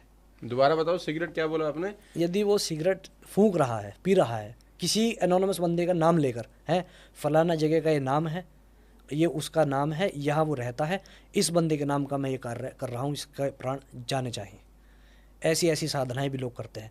इतने वो सिगरेट पी रहा है, इतने उस व्यक्ति के शरीर में प्राण है, जैसे ही वो सिगरेट खत्म हुई उस व्यक्ति के शरीर से प्राण चले गए, वहीं खत्म हो जाएगी, खत्म हो जाएगा। वो सिद्धि है, सिद्धि है, ये साधना है। लेकिन मैंने आपसे क्या बताया पहले कि इसका उपयोग प्रारंभिक अवस्था से ही भगवान शिव जी ने माता पार्वती जी को जो इसका ज्ञान दिया है, यही बताया है कि इसका उपयोग केवल और केवल समाज के कल्याण के लिए करना चाहिए। इसमें कल्याण क्या होगा? लेकिन क्या है ना कि हर व्यक्ति शक्ति पाने के बाद अपनी शक्ति के मद में अंधा हो जाता है। व्यक्ति आपने देखा होगा, पहले ज़माने में कोई बहुत राजा है, उनके पास बहुत भारी सेना है, वो किसी भी अपने से छोटे राज्य पर जाकर आक्रमण करके उसको अपने अंडर में ले लेते थे, वो भी पाप था ना। तो इसी प्रकार वर्तमान समय में क्या है कि वो उस शक्ति को अपने अंदर ले लेते हैं और उसका गलत फ़ायदा उठाते हैं, गलत कार्य करते हैं, लेकिन उन सब का अंत बहुत बुरा होता है। ऐसा कहा जाता है कि जो इस शक्ति का सदुपयोग ना करके दुरुपयोग करते हैं कि उनकी पीढ़ियाँ खत्म हो जाती हैं। लाल किताब एक पुस्तक है तंत्र की, लाल किताब, उसमें सब दिया गया है कि यदि आप इस विद्या का उपयोग अच्छी जगह ना करके किसी के बुरे में करते हो तो आपका पतन, आपके परिवार का पतन, आपके आने वाली जो नस्ल पीढ़ी है सब खत्म होगी। ऐसा भी भगवान शिव उसमें कह रहे हैं। लेकिन होता है सब? हाँ, होता सब कुछ है। यदि हम यहाँ अभी साउथ में बैठे हैं, यदि हम यहाँ भी नॉर्थ में बैठे हैं, तो साउथ भी एग्जिस्ट कर रहा है ना, लेकिन हम उसे नहीं देख रहे वहाँ क्या हो रहा है। तो यदि हमारी नज़र में नहीं आ रहा तो क्या वो एग्जिस्ट नहीं कर रहा है? कर रहा है, बस हम यहाँ बैठे हैं। ऐसे ही ये शक्तियाँ भी कहीं ना कहीं हमारे आसपास नाच रही हैं अदृश्य रूप में, लेकिन कार्य वो कर रही है। ये होते हैं भूत प्रेत? सब होता है, सब कुछ होता है। थोड़ा बताओ इसके बारे में। सब कुछ होता है। आपकी हुई है कोई चर्चा, मुलाकात कभी? ये थोड़ा ये ऐसा विषय होता है, गोपनीय विषय होता है, काफ़ी कॉन्फिडेंशियल, मतलब गुप्त से भी गुप्त, गुह्यतम एकदम इसको कहा गया है, एकदम गोपनीय इसके बारे में। लेकिन होते तो हैं, होते हैं। क्यों? इनके बारे में कहा गया है कि जो भगवती की सहचरी है ना, योगिनियाँ, जैसे आप है, आपके गण है ना, हर एक बड़ा आदमी होता है, उसके परिकर होते हैं आगे पीछे उसके। ऐसे ही जब देवी भगवती चलती हैं तो उनके आगे पीछे भी उनकी सहचरियाँ चलती हैं, और वो ऐसी जितनी भी क्रियाएं होती हैं उनको सबको ऑब्जर्व करके तत्काल उसका फल उस व्यक्ति को देती हैं। यदि आपने देखा होगा मोदी जी चलते हैं तो उनके आगे पीछे STF चलता है, वो चश्मा लगाए रहते हैं लेकिन इधर भी नहीं देखते हैं, सब ऐसे ही रोक देते हैं। तो जब मोदी जी के लिए इतना ज़्यादा जो है प्रोटोकॉल है, तो जो संसार की शक्ति है उनके साथ सोचिए क्या क्या चलता होगा। और वो तुरंत संसार सागर में कहीं भी कुछ भी ऐसा हो रहा हो तुरंत रोक दिया जाता है, तो तुरंत उसका तत्काल फल देती हैं। क्योंकि क्या है ना कि भगवान की पूजा देवताओं ने भी की है और दैत्यों ने भी की है। शिव जी की पूजा, शिव जी से ही तंत्र निकला है, तो उनकी शरण में जो चला गया उसका कार्य सिद्ध करना उनका कर्तव्य बन जाता है, फिर चाहे वो गलत हो। आपने कितनी कहानी सुनी है कि दैत्यों ने भगवान का तप करके उनसे वरदान ले लिया है। अरे वो रावण सबसे बड़ा एग्जाम्पल है। लेकिन वो भगवान को पता है कि ये करेगा क्या इस शक्ति का, लेकिन फिर भी दे देते हैं ना। वो तो इसी प्रकार इस सिद्धि साधना का तंत्र का पता है, लोगों को पता होता है, देने वाले भगवान को भी पता होता है कि ये इस शक्ति का करेगा क्या, लेकिन क्या है ना कि वो तपस्या के आगे मजबूर हो जाते हैं। फल देना ही है, फल देना ही पड़ता है। लेकिन अवश्यमेव भोक्तव्यम कर्तम कर्म शुभाशुभम, अच्छा बुरा जो कर्म करा है वो फिर बोगे, जो बोया है वो काटोगे भी आप ही। मैं नहीं आऊँगा उसके समय में। कर्म करते समय आप स्वतंत्र हो, लेकिन जब कर्म का फल आएगा वो मेरे हाथ में है। कर्म के लिए स्वतंत्र हो तुम। तंत्र में जाकर सीख कर सिद्धि करके किसी का बुरा करना चाहते हो, करो, कोई दिक्कत नहीं है, मैं कर दूंगा उस कार्य को सिद्ध। लेकिन जब बुरा उसका आएगा तो वहाँ मैं नहीं खड़ा रहूँगा, वहाँ आप ही को देखना होगा सब कुछ अपना, क्योंकि आपने बुरा किया है किसी का। तो शंकराचार्य जी ने भी यही कहा है, गीता में भी यही लिखा है, अवश्यमेव भोक्तव्यम कर्तम कर्म शुभाशुभम। जो हम करते हैं वो हमें एक आ ही जाता है। चलो, मैं आपको शास्त्री जी वापस अपने उसी मुद्दे पे दोबारा एक बार चर्चा करना चाहता हूँ आपसे। मुझे बड़ा मज़ा आ रहा है आपसे बात करके। तो यूथ के लिए क्या सलाह है? बाबा जी बन जाएं फिर, क्योंकि यहाँ पर कुछ कमाई धमाई तो होती नहीं होगी, क्यों होती है? देखिए, कमाई धमाई के लिए आप क्योंकि बहुत सारे तो लोग इसी चक्कर में भी बनते होंगे शायद। जैसे वो भी वर्तमान एक छोटा समय सा में सब लड़का है, यही वो बड़ा आना वायरल चाहते हैं। चलता है बीच बीच में। वो पहले तो वो क्या बोलते हैं, कहता था मैं भक्त हूँ, अभी वो भी कथावाचक बन गया है। बोर्ड वोर्ड लग गए हैं उसके बहुत जगह, मैं नाम नहीं मुझे याद आ रहा भैया का। देखिए क्या है कि मुझे कहते हुए संकोच हो रहा है, लेकिन धर्म वर्तमान समय में धंधा है। सब जानते हैं इस चीज़ को। सत्यता हर किसी के सामने है, लेकिन कोई बोलता नहीं है। धर्म धंधा बन चुका है वर्तमान समय में। मतलब आप ये सोचिए कि ऑनलाइन सिद्धि साधना की क्लासेस देने लगे लोग, ऑनलाइन। ऑनलाइन। और ऑनलाइन ही आपको साबर मंत्र दे देंगे, ऑनलाइन ही आपको दुर्गा सप्तशती की विद्या दे दी जाएगी। ये कौन सा समय है? कौन सी सिद्धि होती है ऑनलाइन? कौन सा गुरु मंत्र दे देता है? और लोग ले भी लेते ले हैं। भी लेते हैं, क्योंकि लोगों के पास क्या है ना कि अज्ञानता से भरे हैं लोग। अज्ञानता से भरे हैं लोग कि वो जैसा है कि जो प्रसिद्ध है वो सिद्ध नहीं, हाँ, और जो सिद्ध है वो वो प्रसिद्ध प्रसिद्ध नहीं। अज्ञानता बैठी सिंहासन पे और ज्ञान पड़ा कूड़े के ढेर पे। तो ये वो समय चल रहा है भैया। वास्तविक ज्ञान, बहुत बढ़िया बात बोली आपने। वास्तविक ज्ञान, वास्तविक सारी मेहनत तपस्या केवल और केवल वैदिक ब्राह्मण करता है। अपने जीवन के 6 साल देकर एक वेद उनका पूरा होता है, तब कहीं जाके वो अपने समाज में उस वैदिक परंपरा को निभाते हैं। अब वर्तमान में क्या है, कोई भी मुंह से उठ के आ जाता है, शुक्रवार के दिन आप शराब पी लो, आपका शुक्र ग्रह तेज हो जाएगा। कौन से ज्योतिष में लिखा है ऐसा भैया? काशी में इतने बड़े बड़े प्रकांड पंडित हैं, उन्होंने तो आज तक कोई ऐसा उपाय नहीं बताया कि शुक्र ग्रह तेज हो जाता है शराब पी लो। ऐसा होता तो हर व्यक्ति शराबी होता, आप भी होते, मैं भी होता। किसे लग्जरी नहीं चाहिए? सबको चाहिए ना लग्जरी। और लग्जरी कौन देता है? वीनस। यदि वो शराब पीने से तेज हो रहा है तो हर व्यक्ति शराबी बन जाएगा। कोई बने ना बने, लेकिन जो शराब बेच रहा है वो तो, उसका तो वीनस मजबूत हो ही जाएगा। है नहीं? अच्छा, धंधा है सब है। धंधा है सब। धंधा है पर गंदा है ये।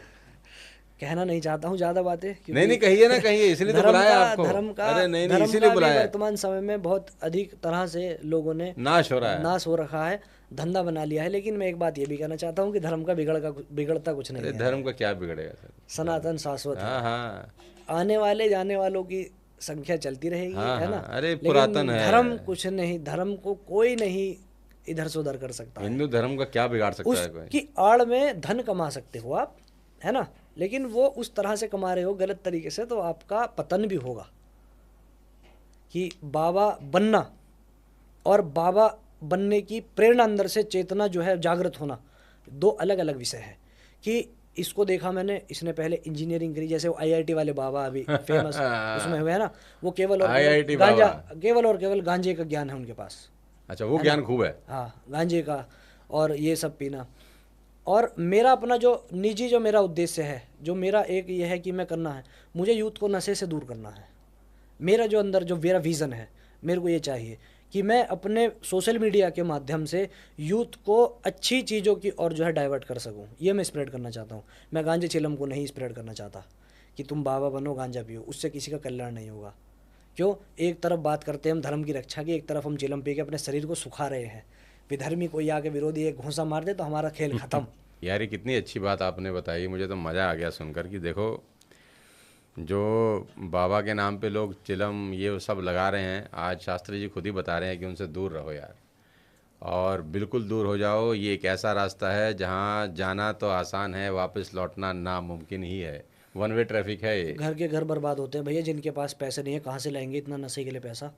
देखते हो ना पिक्चरों फिर में चोरी चारी करते हैं पिक्चरों फिर। में हाल देखते हो ना, जैसे पंजाब में दिखाते हैं पिक्चर वगैरह में कि दिखाते हैं कि वो बेचारे नशे के इंजेक्शन लेते हैं, लेकिन पैसा नहीं है, सब बेचने लगे, ये करने लगे, वो करने गलत लगे। काम करते हैं, कहीं बिल्कुल से भी पैसा बिल्कुल चाहिए, गलत कार्य है। देखिए, जो कार्य छिप के किया जाता है वो गलत ही वो है। गलत ही है। हाँ बिल्कुल और ठीक। धर्म क्या है? धारयति इति धर्मः। जो धारण करने योग्य है वो धर्म है। क्या ये धारण करने योग्य है? धारण करने योग्य है? ऐसी कोई भी व्यवस्था मेरी नज़र में तो नहीं है, तो वो धर्म ही नहीं है। यदि आप चाहते हो कि आपका धर्म अच्छे से रहे, आप अच्छे से रहे, आपका समाज अच्छे से चले, सबसे पहला यही है, आहार विहार अच्छा हो। युक्त आहार विहारस्य युक्त चेष्टस्य कर्मसु युक्त स्वप्नावबोधस्य योगो भवति दुःखः। श्रीमद् भागवत में भी यही कहा गया है, गीता में भी यही कहा गया है, युक्ताहार विहार से। आहार और विहार यानी कि आपका सोना उठना एक व्यवस्थित ढंग से होना चाहिए, तभी आपका कोई भी योग, या चाहे वो कर्म योग हो, ज्ञान योग हो, या आपका भक्ति योग हो, तभी वो सिद्ध हो के आपके दुखों का हरण कर सकता है, अन्यथा नहीं हरेगा। आपको यही नहीं पता हमारे समाज के युवा को सोना कितने बजे है? 12 बजे तक, 1 बजे तक रील स्क्रॉल कर रहा है। प्रातःकाल ब्रह्म मुहूर्त में भगवान भुवन भास्कर के दर्शन कैसे करेगा? क्यों? क्योंकि जब भगवान भुवन भास्कर सुबह प्रातःकाल ब्रह्म मुहूर्त के बेला के पश्चात 6 बजे निकलेंगे, उस समय तो युवा जो है बिस्तर तान के सोया है। और जिसने सूर्य भगवान को उदय होता नहीं देखा, उसके शरीर का तेज तो जाएगा ही जाएगा, हाँ। लक्ष्मी भी जाएगी, और उसके शरीर में रोग तो रहेगा ही रहेगा। ये तो तो सूरज भगवान जगा रहे हैं उसको कि जाग जा भाई। लेकिन वो नहीं जागेगा, सोया है। क्यों सोया है? क्योंकि रात्रि काल तक, लेट तक उसने मेहनत करके रील देखी है। मेहनत करके रील देखिए। ये तो आप बिल्कुल रोस्ट कर रहे हो सारे नौजवानों को हमारे। आप, देखिए हम नौजवान, इसका पोस्टर लगाते हैं, बाबा जी ने सब नौजवानों को रोस्ट किया आज। देखिए आप अपने समाज का भविष्य किस में देखते हैं? युवा में, युवा युवा। में देखते हैं। लेकिन आप देख रहे हैं कि युवा कहाँ जा रहा है? मंदिर जा रहा है, अच्छी बात है, लेकिन उससे अधिक संख्या में वो क्लब में पड़ा है, बार में पड़ा है, नशा करके गली में पड़ा है। तो आप उज्जवल देख रहे हैं या अंधकार देख रहे हैं? मैं तो अंधकार देख रहा हूँ, क्योंकि दूरदर्शिता बहुत परम आवश्यक होती है यदि आप कुछ एक विज़न लेकर चलते हो। तो यदि आपको कुछ करना है तो इतना कीजिए कि अपने अंदर वो चीज़ सबसे पहले पैदा कीजिए कि मुझे इन्हें देखकर इनके जैसा बनना है। वो आपका जो आइडल है अच्छा होना चाहिए, उसका व्यक्तित्व, उसका पुरुषार्थ आपको खींच ले।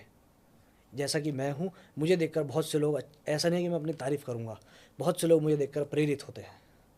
मुझे पर्सनली मंदिर में जब मैं जाता हूँ, मुझसे मिलते हैं, बोलते हैं नहीं नहीं, कि मुझे खुद भैया, आपसे मिलकर बड़ा अच्छा मुझे लग रहा है कि आपने इतनी अच्छी कि बात बोली। भैया, मुझे कोई पंडित जी कहता, कोई भैया, कि हमें आपसे मिलकर एक चीज़ हमने सीखी है कि हम मंदिर आना नहीं छोड़ते, हम समय से सो के समय से उठते हैं। मैंने, क्योंकि काफ़ी लोगों को केवल एक ही सूत्र हमेशा दिया है, प्रातःकाल ब्रह्म मुहूर्त में उठकर भगवान का ध्यान करना। ये सबसे बड़ी साधना है कलयुग की, क्योंकि 100 में से कोई एक बंदा एक घर में ही उठता है प्रातःकाल ब्रह्म मुहूर्त की बेला में, और उस समय उठकर 365 दिन ठंडे पानी से नहाना, ये सोने पे सुहागा है। अरे शास्त्री जी, ये तो टीवी और मोबाइल ने बेड़ा गर्क कर दिया ना, क्या करें। और रात को फिल्म देखने वाले 10 बजे तो फिल्म लगा के बैठते हैं, क्योंकि दफ्तर से आते हैं लेट, अब उनको टीवी देखना है। देखिए, जो 1 बजे टीवी जो चलता रहता ऑफिस है। जाते हैं उनके लिए कह सकते हैं कि वो जिम्मेदार है ना, जिम्मेदार है, लेकिन यूथ के ऊपर कौन सा लोड आ रहा है? रील यूथ तो देखने, डिप्रेशन में आजकल आजकल रील, तो मुझे बड़े सारे बच्चे मिलते हैं, हमें तो सर डिप्रेशन हो रहा है। वो डिप्रेशन किस वजह से है? अपनी ही बनाई हुई एक खोज है डिप्रेशन। पहले तो ये शब्द भी नहीं सुना था शब्द हमने भी नहीं 10-20 सुना साल था। पहले। जब पिताजी की सैलरी 5,000 थी तब उनको डिप्रेशन नहीं था। आज लड़के 2 लाख कमा रहे हैं, वो डिप्रेशन में गंजे हो गए हैं, सर के बाल चले गए हैं। ऐसा क्यों? क्योंकि वो जॉब के बाद भी 12 बजे तक रील स्क्रॉल कर रहे हैं, फिर सुबह उन्हें 8 बजे जाना है। नींद ही पूरी नहीं हो रही उनकी। 8 घंटे की नींद तो कम से कम जरूरी है ना शरीर को देनी। जब वो नींद अच्छी है, आहार विहार खान पान अच्छा है, तो सब कुछ व्यवस्थित रहेगा। आपके शरीर के बाल, आपके शरीर का अच्छा, तेज, मुझे सब मुझे अच्छा ये रहेगा। बताओ शास्त्री जी, मेरे पास एक सवाल है आपके लिए कि कैलाश पर्वत पे कितने लोगों ने आज तक ट्रैवल किया है? किसी ने भी नहीं। ऐसा क्यों है? मतलब एवरेस्ट पे तो चले गए बहुत सारे लोग। No one can go on Kailash Parvat. Why don't? Kailash पे आपको क्यों नहीं गए लोग?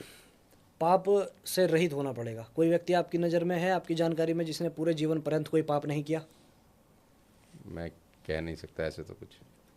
कैलाश पर्वत पे केवल वही दिव्य आत्मा चढ़ सकती है जिसने पूरे जीवन पर्यंत कोई पाप नहीं किया है, क्योंकि वहाँ भगवान शिव साक्षात अपने परिवार के साथ विद्यमान है आज भी। आज भी प्रत्यक्ष रूप में है। और इसका यही सबसे बड़ा प्रमाण है कि कोई व्यक्ति वहाँ चढ़ नहीं पाया, जबकि एवरेस्ट की कंपैरिजन में उसकी चोटी की ऊंचाई बहुत कम है। और एवरेस्ट पर कितने पर्वतारोही चढ़ गए हैं कि वो इतना ऊंचा है तब भी, लेकिन वहाँ कोई नहीं चढ़ पाया। वहाँ कोई नहीं चढ़ पाया क्योंकि वहाँ सकारात्मक नकारात्मक ऊर्जाओं का भंडार है। कैलाश पर्वत वो आज तक एक गोपनीय ही बना हुआ है। उसके बारे में जितना भी आप पढ़ेंगे वेद में, पुराण में, शास्त्र में, ये एक आकलन है। वास्तविकता क्या है सब अनभिज्ञ है उससे। लेकिन जो ऋषि मुनि तपस्वी वहाँ जाकर उन्होंने साधा है, जो अनुभूति ली है, उन्होंने यही कहा है कि भगवान शिव अपने परिवार के साथ वहाँ साक्षात हैं। और यही उसका सीधा सीधा प्रमाण है कि वहाँ कोई नहीं चढ़ पाया आज तक, क्योंकि वो शक्तियाँ वहाँ अवरोध पैदा करती हैं। आप सोचिए कि जब हमें प्रधानमंत्री जी से मिलना हो, राष्ट्रपति से मिलना हो, हम सीधा मुंह लेकर चले जाएं, हमें जाने दिया जाएगा? अरे आज एमएलए नहीं मिलता सर, नहीं मिलते ना। गली का पार्षद नहीं मिलेगा, गली का पार्षद नहीं एमएलए से मिलना बड़ा मुश्किल है भाई, एक बार जीत जाए तो। गली का पार्षद नहीं मिलेगा, पार्षद ही नहीं मिलते। तो वो परम सत्तावान कैसे, त्रिलोकीनाथ है कैसे? मतलब मैं कह रहा हूँ कि लोग कहते हैं ना कि हमें दर्शन चाहिए हो जाए, मैं कह रहा हूँ भगवान उस रूप में आ भी जाए ना, उसे उसकी छटा को देख के आदमी हार्ट अटैक से निसंदेह मर जाएगा। अंधेरे में अपनी परछाई देख के लोगों को डरते मैंने देखा है।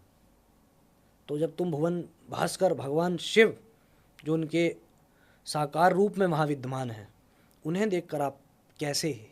लेकिन बाबा जी रहते अकेले हैं वीराने में, क्योंकि भगवान शिव जी को एक सबसे बड़ा योगी कहा गया है। और योगी कैसे स्थान का चयन करता है? जहाँ कुछ भी ना हो, केवल और केवल सन्नाटा, जो अपनी समाधि में ध्यानस्थ लीन हो सके। और वो कैलाश पर्वत से अच्छा कोई संसार में स्थान नहीं है, क्योंकि वो चारों तरफ ऐसी प्राकृतिक घटनाओं को समायोजित अपने अंदर करके रखा है कि वहाँ बैठकर जो भी साधना कर देता है उसकी साधना बहुत शीघ्र सफल होती है। ये भगवान शिव जी का आशीर्वाद है उस स्थान को। इसीलिए भगवान शिव जी ने उस स्थान का चयन किया है हमेशा से। वेद पुराणों में, शास्त्रों में बार बार यही तो आया है, कैलाश के निवासी नमो बार बार हो। और किसी पर्वत का नाम तो नहीं आया, क्योंकि वो वहाँ जागृत अवस्था में है, क्योंकि वो बहुत भोले हैं। और इसीलिए उन्होंने उस स्थान को चुना है, क्योंकि वो धरती पे है। बाकी सब देवी देवता अपने अपने स्थान में, कोई स्वर्ग में है, सब अपने अपने स्थान में है। लेकिन यदि धरती के किसी मानव को वहाँ तक अपनी पुकार पहुँचानी हो तो ऊपर तक तो नहीं जा सकता। लेकिन जब धरती से ही जुड़ा है कैलाश, धरती पर ही स्थित है, तो धरती पर ही बैठकर यदि मैं भगवान का ध्यान करूँ तो भगवान क्यों नहीं आएंगे मेरे पास? उन्हें आना होगा। बस मेरे भाव ऐसे होने चाहिए कि उन्हें आना पड़ जाएगा। ऐसा नहीं कि मेरे को, मैं बैठा हूँ ध्यान के लिए, मेरा कार्य सिद्ध नहीं हो रहा है, फलाना कोई आके मेरे से कहने लगा कि यार तुम क्या इस योगी की, इस भूत पिशाच के देवता की पूजा करने बैठे हो यार, उधर चलो, नारायण देखो तुम्हें क्या लक्ष्मी की तो प्राप्ति कराएंगे। और व्यक्ति क्या है, सीधा भाग जाता है, चलो यार चलो। भगवान बदल देता है, भगवान बदल देता है, दर बदल देता है, कार्य सिद्ध नहीं हुआ था। लेकिन ये नहीं पता वो भूतों का देवता राख में से तुम्हें सोना निकाल कर दे देगा। ये नहीं जानते लोग, ये अज्ञानता है अंदर कि वो दिख रहा है। भगवान की माया क्या कही गई है कि जो वास्तविकता है उससे अनभिज्ञ रखेगी, और जो इस संसार का सबसे बड़ा झूठ है उसमें तुम्हें डुबाए रखेगी। वास्तविकता क्या है? भगवान ही खुद वास्तविकता है, परम सत्तावान ही वास्तविकता है। और माया क्या है? सबसे बड़ी एक ऐसी व्यवस्था जो भगवान की बनाई है कि उसमें सब लोग डूबे रहते हैं।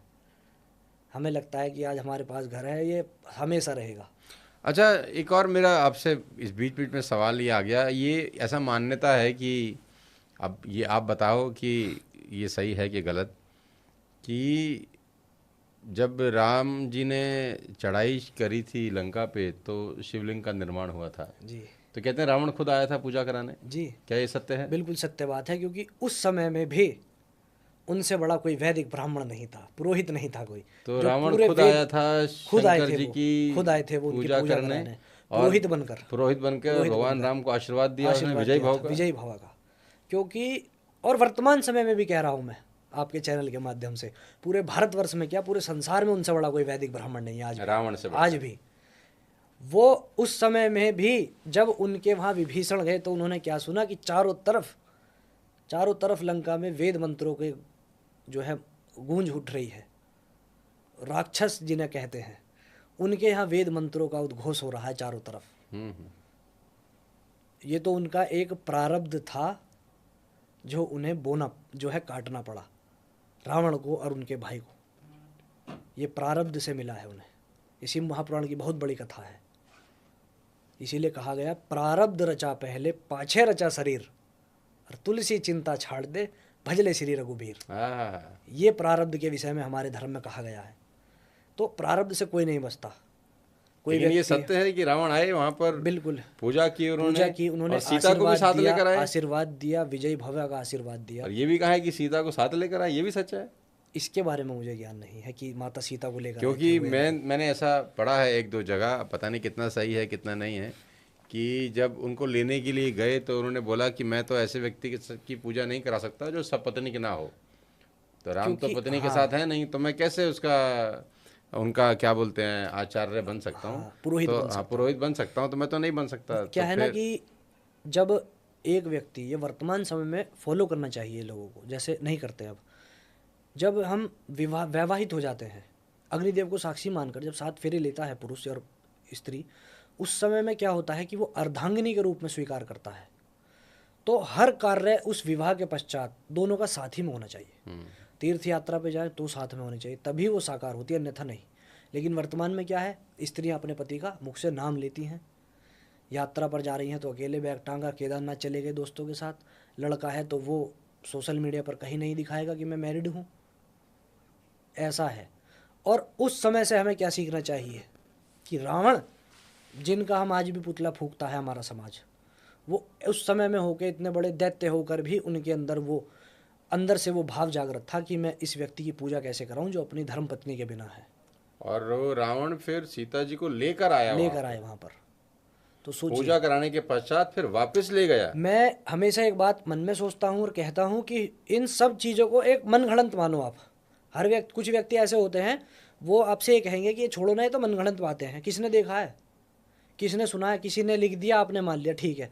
मैं कह रहा हूँ ठीक है मनगढ़ंत बातें हैं, लेकिन हमें तो कुछ सिखाई रही है ना, हमें तो कुछ सीखने को मिल रहा है ना, तो हमें उन चीज़ों से सीखना चाहिए। और रही बात प्रमाण की, तो हमारे यहाँ हर चीज़ का प्रमाण है, हर चीज़ का प्रमाण मिल जाएगा आपको। आप केवल पढ़ो, पुराण पढ़ो, शिव महापुराण पढ़ो। अब श्रावण मास आ रहा है, उसका फल भी आपको मिलेगा, कुछ चीज़ों का कॉन्सेप्ट भी आपका क्लियर होगा प्रमाण के साथ। क्योंकि वर्तमान समय में धारणा ये है लोगों की, आपने ये बताया तो ये सोर्स क्या है इसका, हम क्यों माने, आपने बताया है ओम नमः शिवाय, आपने मंत्र बताया शिव जी की प्रसन्नता का, हम क्यों माने।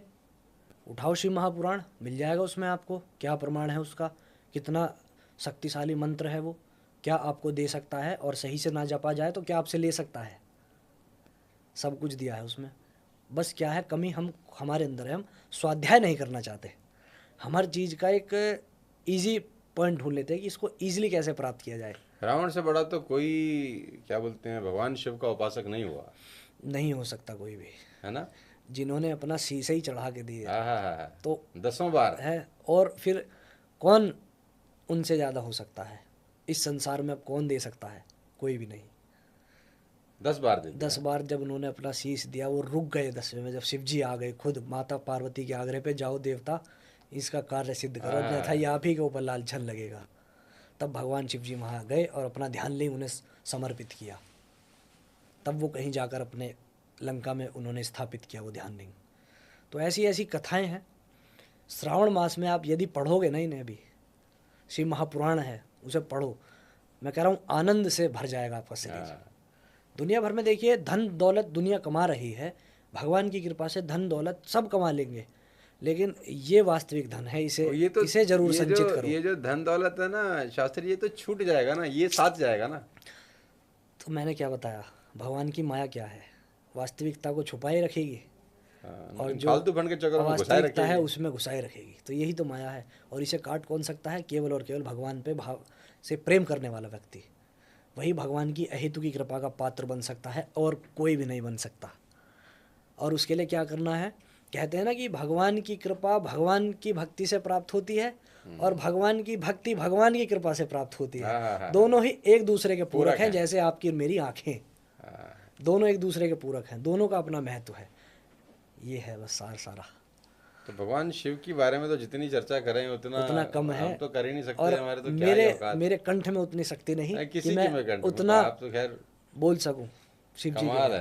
है। वो ऐसा कौन है जो अपनी पत्नी को सिर्फ इसलिए त्याग दे क्योंकि उसने माँ सीता का रूप धारण किया? नहीं, जब दूसरी बार शिव जी का विवाह हुआ था हाँ, तो उन्होंने विवाह रूप में स्वीकार किया था माता को। तो ये कहा था कि जब मैं कभी ऐसी अवस्था में रहूं तो मेरी कही हुई बात का आप शक नहीं करेंगे, मेरी कही हुई बात पर उस बात को आपको मान्य करना होगा, अन्यथा मैं आपको हृदय से त्याग दूंगा।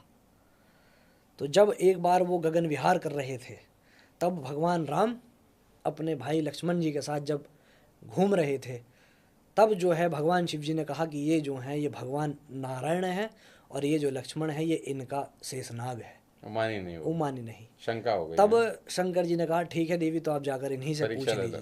पूछ लीजिए आप। तो जब देवी जो है पार्वती गई हैं तब भगवान राम जो खुद नारायण के अवतार हैं उन्होंने देखते ही पहचान लिया कि ये सीता के रूप में जो है देवी भगवती ही आ गई हैं। तब उन्होंने प्रणाम करके उन्हें माता कह के संबोधित किया है, तब जाकर देवी भगवती को समझ में आई है। उस दिन से लेकर जो है भगवान शिव जी ने उनका हृदय से त्याग कर दिया था। और जब माता पार्वती को सती को ये पता चला कि मेरा हृदय से मेरे स्वामी ने त्याग कर दिया है तो मेरे जीने का कोई प्रयोजन नहीं है, वो गई और वहाँ जाकर दक्ष प्रजापति की सभा में उन्होंने अपना शरीर में अपने योगाग्नि से, योग के बल से अपने शरीर में अपनी जठराग्नि तक यहाँ प्रज्वलित करके ब्रह्मरंध्र से अग्नि के तेज से खुद ही को जला लिया।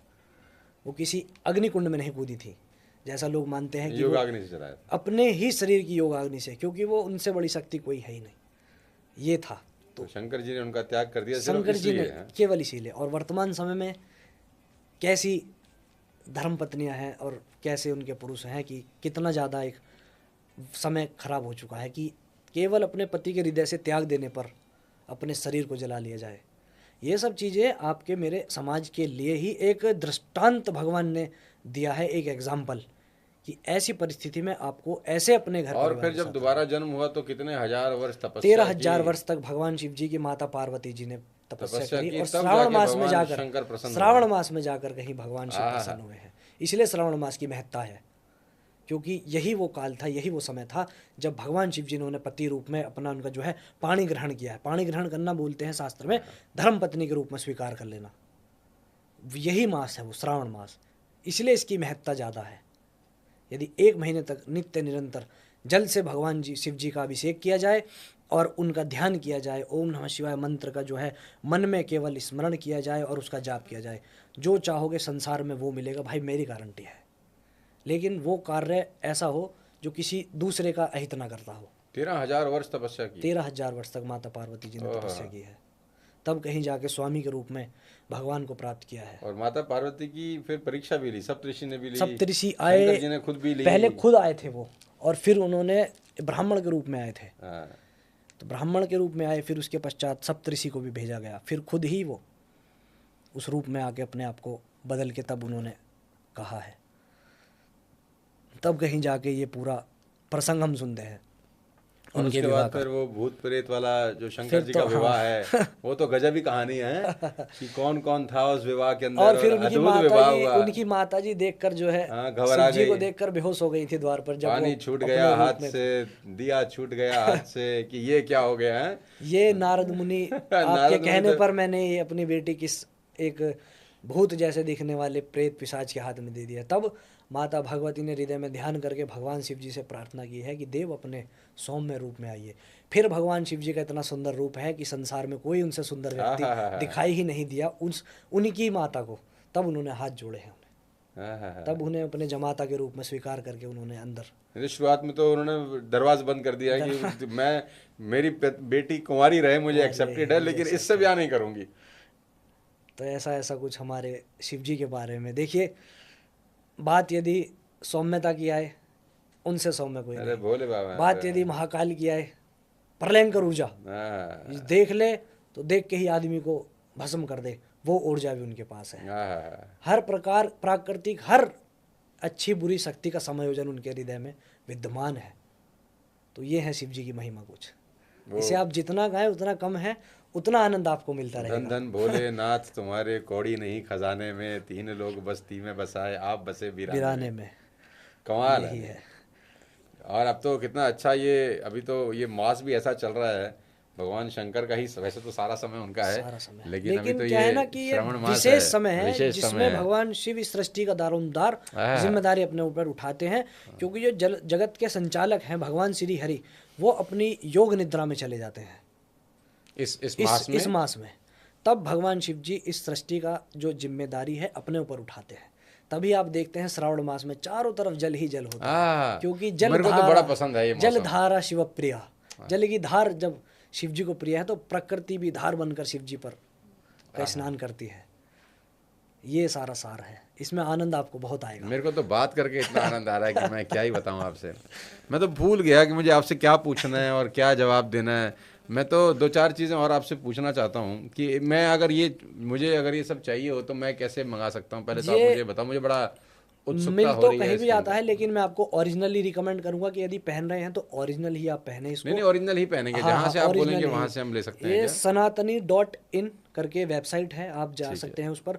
वहां से आपको जो आप किसी पहनना और को भी चाहते लेना हैं हो तो वो ले सकता वहां है? से ले सकता है। ठीक। सनातनी.in के नाम से वेबसाइट है, वहां से आप ले सकते ठीक, हैं। तो हम लिंक भी रुद्राक्ष, दे देंगे अगर हाँ किसी को हाँ, चाहिए। आप अपने इसमें चैनल में डाल हाँ, दीजिएगा। डाल देंगे। उसमें आपको करुंगली माला, रुद्राक्ष माला और जो रक्त चंदन की माला आती है, वो सब आपको और वहाँ भी पर इसके अलावा available। भी कुछ सामान रहता है उनके पास? हाँ, रक्त चंदन की माला जैसे मैं आपको दिखा देता हूँ। अच्छा, जैसे ये ये रक्त चंदन की माला है, ये भगवान गणेश जी के पूजन के जाप के समय इस्तेमाल भी ये की जाती 108 है। मोती हाँ हाँ की हाँ, माला है? और आप 108 ही है इसे इसमें? पहन भी सकते हैं। 108 मोती है मैं देख सकता हूँ कि क्या है, थोड़ा सा मुझे आप जी। बताएंगे ये क्या है? एक अगर कभी हमारा मन करे तो। रक्त चंदन है, रक्त चंदन। रक्त चंदन की माला है। और ये करुंगली माला है, जिसकी विशेषता मैंने भी आपको बताई थी।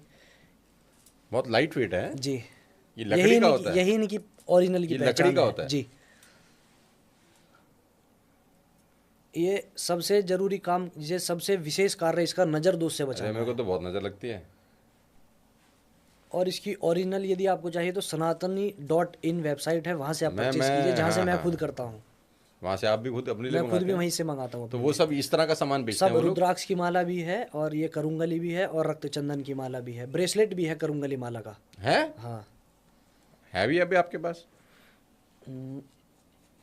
अच्छा, ब्रेसलेट भी आता है इसका? हाँ ये जो आपने हाथ में पहन रखा है इसको ब्रेसलेट हाँ बोलते हाँ। हैं?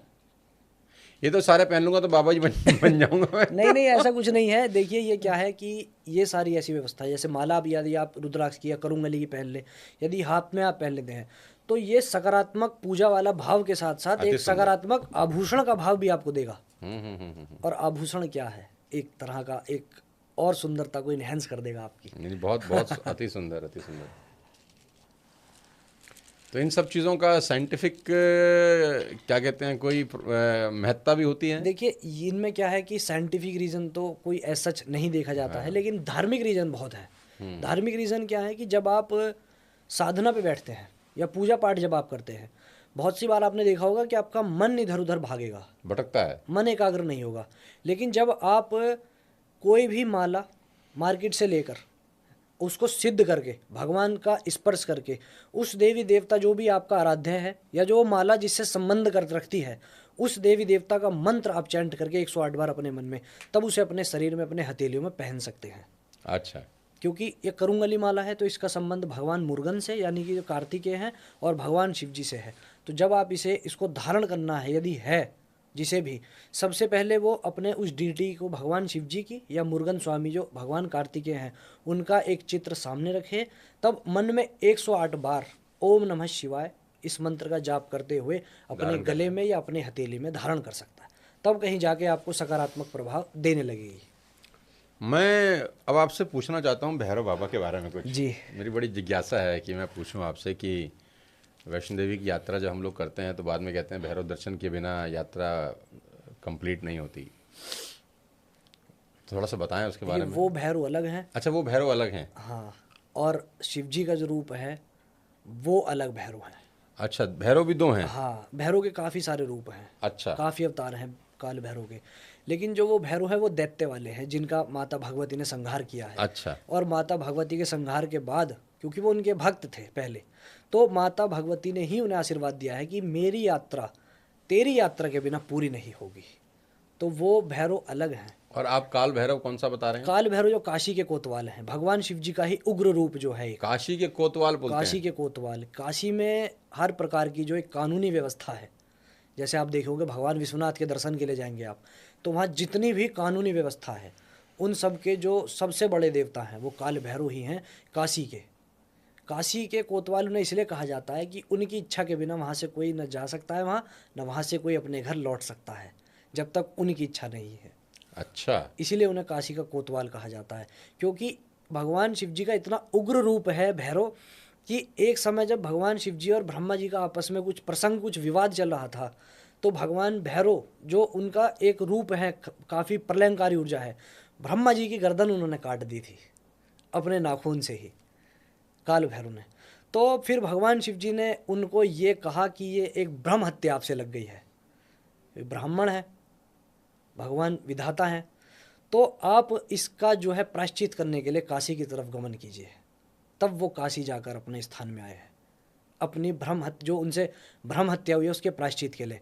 तब भगवान शिव जी ने उन्हें काशी का कोतवाल नियुक्त किया है कि यहाँ आप अपना जो स्मृत ब्रह्म हत्या का प्रायश्चित कीजिए और यहीं आपका स्थान रहेगा।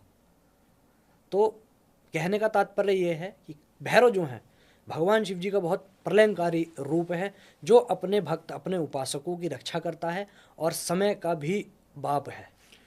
मुझे अब ये बताओ, हम बिल्कुल पॉडकास्ट के आखिरी फेज में पहुंच रहे हैं धीरे धीरे और करीब पहुंच गए हैं। आज के यूथ के लिए मैं आपसे 2-3 चीज़ें जानना चाहता हूं। आप तो खुद भी अभी यंग हैं, 28 साल आपका उम्र है। 21-22 साल में तो जैसे मैंने लोगों को बताया कि शुभम जी तो जीन्स पहन के घूमते थे, है ना। तो आज का जो यूथ है उसको कैसे ये मालूम चलेगा कि ये बाबा असली हैं और ये बाबा नकली हैं? सबसे पहली बात तो देखो, यूथ को इस भाव को लाना ही नहीं चाहिए असली है नकली है। सबसे पहली चीज़, ठीक है। आपको यदि ईश्वर के मार्ग में जाना है, ईश्वर से यदि जुड़ना है, बाबा साधु महात्मा क्या करते हैं? दुर्लभो मानुषो देहो, मानुष देह जो है दुर्लभ है, देही नाम क्षणभंगुरा, देह जो दुर्लभ है उसके साथ साथ क्षणभंगुर है, कभी भी दिया बुझ जाता है। तत्रापि दुर्लभम मन्ये, इसमें भी जो अति दुर्लभ है, वैकुंठ प्रिय दर्शनम, इसमें भी अधिक जो दुर्लभ है वो है सच्चा साधु। वो इतनी आसानी से नहीं मिलेगा। हाँ। उसके दर्शन मात्र से आपको वैकुंठ की प्राप्ति हो जाएगी। तो वो इतनी सरल परिभाषा नहीं मैं दे सकता कि कौन असली है कौन नकली है, लेकिन मैं इतना ज़रूर कह सकता हूँ कि यदि जो वर्तमान समय में जो चल रहा है कि आप असली गुरु और नकली गुरु की पहचान नहीं कर सकते हैं, सबसे अच्छा है, सबसे सरल है, परमपिता भगवान शिव जगत गुरु हैं, उन्हें अपने गुरु रूप में स्वीकार कर लीजिए आप। उनसे बड़ा कोई गुरु नहीं है। अरे मैं तो ये भी बोलता हूँ, अपने घर के माँ बाप हैं, उनका पैर पकड़ लो, तुम्हें ना भगवान की जरूरत है ना गुरु की जरूरत है। देखिए, माता पिता तो प्रथम गुरु है। सब माता पिता बात तो ही खत्म हो गई। प्रथम गुरु हैं ही सबके, क्योंकि एक आचरण शिष्टाचार वहीं से बच्चा सीखता है। उसके पश्चात आप अपने अध्यापक जो हैं स्कूल के, वहाँ से आप सीखते हैं कुछ, और कुछ चीज़ें आपको समाज सिखा देता है। समाज भी एक गुरु है आपका। और जो अंतिम चरण आता है एक गुरु रूप में, आपके आध्यात्मिक क्षेत्र का आपका जो गुरु होता है, वो आपके जीवन को बदलता है आध्यात्मिक क्षेत्र। मैं ये भी चाहता हूँ अपने चैनल के माध्यम से जितना भी यूथ मेरे को सुनता है तो उनको ये समझाऊँ, आपका अभी उसमें अपनी बात ऐड ऑन करो कि अध्यात्म में जाने की उम्र कोई 50 साल, 55 साल, 60 साल नहीं है। बहुत सारे लोगों को तो ऐसा लगता है यार अभी तो हम जवान हैं, अभी ये सब करने का थोड़ी ना टाइम है, अभी तो ज़रा चिल करते हैं थोड़ा सा, है ना। आजकल ये जेनजी का ज़माना है, चिल मारने वाले लोग हैं कि अभी तो ये उम्र नहीं है, जब हम 60 के हो जाएंगे विल सी देन, अभी तो नहीं यार। तो मैं ऐसा बोलता हूँ कि यही उम्र है कि अगर इस उम्र में नहीं हुआ तो फिर होगा ही नहीं आगे। देखिए, मैंने अभी आपको भागवत का एक श्लोक बताया ना, दुर्लभ है ये मानव देह, दुर्लभ है ना। तो जो ज्ञानी होगा वो क्या सोचेगा कि ये बड़ी दुर्लभ काया है, कभी भी चले जाएगी, इसका सदुपयोग करता हूँ, भगवान में लग जाता हूँ। कोई व्यक्ति ऐसी धारणा रखेगा यार एक ही तो जीवन है, इसको अच्छे से अपने खा के आनंद लेने दो, मुझे मत छेड़ो, मेरे को जो करना है करने दो, चाहे मैं नशा कर रहा हूँ या मैं कोई गलत आचरण हूँ, क्योंकि एक जीवन है, मर जाऊँगा, क्या करूँगा उसके बाद, इतना पैसा है। तो दो तरह के व्यक्ति हैं, हर कार्य के दो पहलू हैं। जैसे मैंने जर्मन लैंग्वेज सीखी थी, तो उसमें कहते हैं येडा म्यूनजा हार्ट स्वाइटाइला, ये क्या दोबारा बताओ। येडा म्यूंजा हार्ट स्वाइट आइला, every coin has two sides. अच्छा, जर्मन हाँ, जर्मनी जर्मन में बोलते ऐसा बोला जाता है। तो हर सिक्के के दो पहलू हैं, तो दो ही व्यक्ति हैं, दो ही रूप हैं समाज में यूथ के भी। तो उसमें मेरे जैसे यूथ के जो लोग होंगे, जो मेरे ऐसी धारणा रखते होंगे, वो क्या सोचेंगे कि एक ही तो जीवन मिला है, सब कर लो। नहीं भगवान में लग जाओ, पता हाँ। नहीं कब इसका दिया बुझ जाए और कब हाँ, हमें ले जाए। वो एक पुरानी हमको कहानी, मतलब 4 लाइनें याद आती हैं कि वो ऐसा बोलते हैं कि क्षण भंगुर जीवन की कलिका, कल प्रातः को जाने खिले ना खिले, रट ले हरि मलयाचल नाम, की श्रुति शीत मंद सुगंध समीर चले न चले, भजले हरि नाम अरि रसना, फिर अंत समय समय तू फिर हिले हिले ना ना हिले। हिले। यही कहा गया है। विद्वान पुरुष इसी को इसी माध्यम से समझाते हैं कि क्षण भंगुर जीवन की कलिका, कल प्रातः कल को जाने प्रात को खिले न जाने खिले, खिली न खिली, मलयाचल की श्रुति शीत मंद सुगंध समीर चले न चले, कली काल कुठार लिए फिरता, तन नम्र सो चोट झिले न झिले, रट ले भजले हरि हरि नाम नाम हरि रसना, रसना, अंत समय फिर तू हिले हिले ना ना हिले। और ये वास्तविकता है, अंत समय में आपने देखा होगा कि जीभा भी नहीं हिलती अरे है। महाराज जी, आजकल तो हालत ऐसी है कि ऐसे ऐसे लोगों को हार्ट अटैक आ रहा है, 30 साल 32 साल 40 साल, वो कल तक बिल्कुल ठीक था, आध घंटे पहले ठीक था, अचानक कार्डियक अरेस्ट कार्डियक इसे अरेस्ट हो अब गया, आदमी बहुत निकल ज़्यादा लिया। है समझ इसका। ही नहीं आता कुछ हो क्या रहा है ये। तो तो ये तो इसी से राइट टाइम है तो भाई, भज लो, कुछ नहीं पता। देखिए, माया क्या है ना, यही माया। लोगों को लगता है मेरे पास तो सब कुछ है, क्या करना है, लेकिन ये सब कुछ तो एज इट इज यही एग्जिस्ट सब करेगा, पता भी नहीं चलता। लेकिन इसके उपभोग के लिए आप शायद नहीं बचोगे। ये सब एग्जिस्ट करेगा ऐसा कैसा। सूर्य भगवान ऐसे ही निकलेंगे, सब ऐसे संध्या चलता काल है, में ऐसे ही जब वो छिप दुनिया जाएंगे, ऐसी चलेगी, ऐसे ही आपका चलेगी। घर भी ऐसा चलेगा, आपकी आपके ही एग्जिस्टेंस इस संसार से चली जाएगी, कुछ नहीं फर्क पड़ता। मैंने तो ये अपने जीवन में महसूस किया है महाराज जी। अधिक से अधिक 13वीं तक। कुछ, अरे सर छोड़ दो, 13वीं 13वीं तो बहुत दूर चले गए, तीसरे दिन तो घर में आम काट के खा रहे हैं। तो तीसरे दिन तो आम इतने के कटेंगे, पश्चात, इतने के बाद और भी उसका नाम लेके और कट देंगे जो चला गया है कि वो उसको बहुत अच्छे लगते थे, खा लो। आजकल का तो जमाना ऐसा तेजी के साथ बदल रहा है, मैं तो कभी कभी सोचता हूँ कि भाई किसी को फर्क नहीं पड़ेगा, समाज को भी नहीं पड़ेगा, देश को भी नहीं पड़ेगा, इवन घर वालों को भी मुझे नहीं लगता। घर में भी केवल और केवल उस माता को जिसने आपको 9 महीने रखा है, उसी के हृदय में कहीं ना कहीं आपका कुछ ना कुछ याद आते ही वो भाव विभोर हो जाएगी एक समय तक। बाकी लेकिन भगवान भी शक्ति देता है हर चीज़ को सहन करने की, है ना, कि जो चला गया है वो तो वापस आता नहीं, ये तो लेकिन जीवन का भगवान एक फिर शक्ति भी देता है कि चक्र आपको है। कि नहीं ठीक है, जीवन ऐसा ही है। मेरे से एक व्यक्ति ने एक समय बात पूछी थी कि आप पूजा पाठ इतने करते हो, यदि कोई परिचित, जैसे किसी परिचित का निधन हुआ, इनका वो रोते हैं, भगवान को कोसते हैं कि तूने छीन लिया मेरा। मैंने उनको एक बात कही, मैंने कहा आज तुम इनके लिए रो रहे हो, इनके निमित्त रो रहे हो, कल को तुम जाओगे, तुम्हारे निमित्त तुम कैसे रो पाओगे? रो पाओगे अपने निमित्त? क्यों रो रहे हो उसके निमित्त? उसका समय था, ले लिया भगवान ने। अभी आपका भी समय आएगा, आप भी जाओगे, फिर आप अपने निमित्त रो सकते हो? तो ये सब चीज़ें छोड़ दो। ये तो एक, और ये जो लोग कहते हैं ना कि ये परम सत्य है, मृत्यु परम सत्य नहीं है। परम सत्य तो वो विधाता ही है। मृत्यु एक अपरिहार्य अवस्था है जो आनी ही आनी है। मृत्यु के पश्चात भी जीवन है व्यक्ति का, अलग लोक हैं, हाँ, अलग यात्राएं हैं, अलग यात्राएं हैं, पुनर्जन्म भी है। हम्म, ऐसा नहीं है कि मृत्यु परम सत्य है। लोग कहते हैं ना कि यही तो जीवन का सत्य है, यही ये जीवन का पड़ाव है, सत्य नहीं ये है, वो पड़ाव है। एक अपरिहार्य अवस्था, यानी कि एक मैंडेटरी सिचुएशन की एक ना एक दिन सबको उससे गुजरना पड़ेगा, चाहे वो भारतवर्ष हो चाहे वो वो विदेश टोल हो, टैक्स है जो सबको देना है। सबको देना पड़ेगा। एक अवस्था आएगी, आपको वो ले जाएगी, लेकिन उस अवस्था तक काफ़ी साक्षी आपके जीवन के होंगे, लेकिन उसके आगे की व्यवस्था के कोई साक्षी नहीं होंगे। वहाँ केवल आपके ये कर्म, गुप्त बातें हैं, है आपका ना। विधाता, वही आपका साक्षी होगा बस। और जो लोग नास्तिक लोग हैं वो तो मानते नहीं ना इन बातों को, वो तो कहते हैं अरे कुछ नहीं है, कोई नहीं देख रहा ऊपर से, कोई है तो होता नहीं है, यहीं मैंने खत्म हो गया सब। बहुत बड़े बड़े ऐसे लोगों के हाथ जोड़ते देखे भगवान के सामने, जब भगवान उन्हें मुंह के बल गिराता है। बहुत से लोग ऐसे देखे हैं मैंने, उन्हें पहले मुझे देखकर कहते थे यार क्या इसमें लगे है, हाँ, क्या ये मिलता कौन सी है, उम्र है ये करने की है। अभी युवा है, दाढ़ी रख ली, काट इसे, एक क्लीन अच्छा, शेव मैं रहा आपसे कर। बीच में एक बात पूछ रहा हूँ, सॉरी काट रहा हूँ आपकी बात। आपके माता पिता ने एतराज नहीं किया?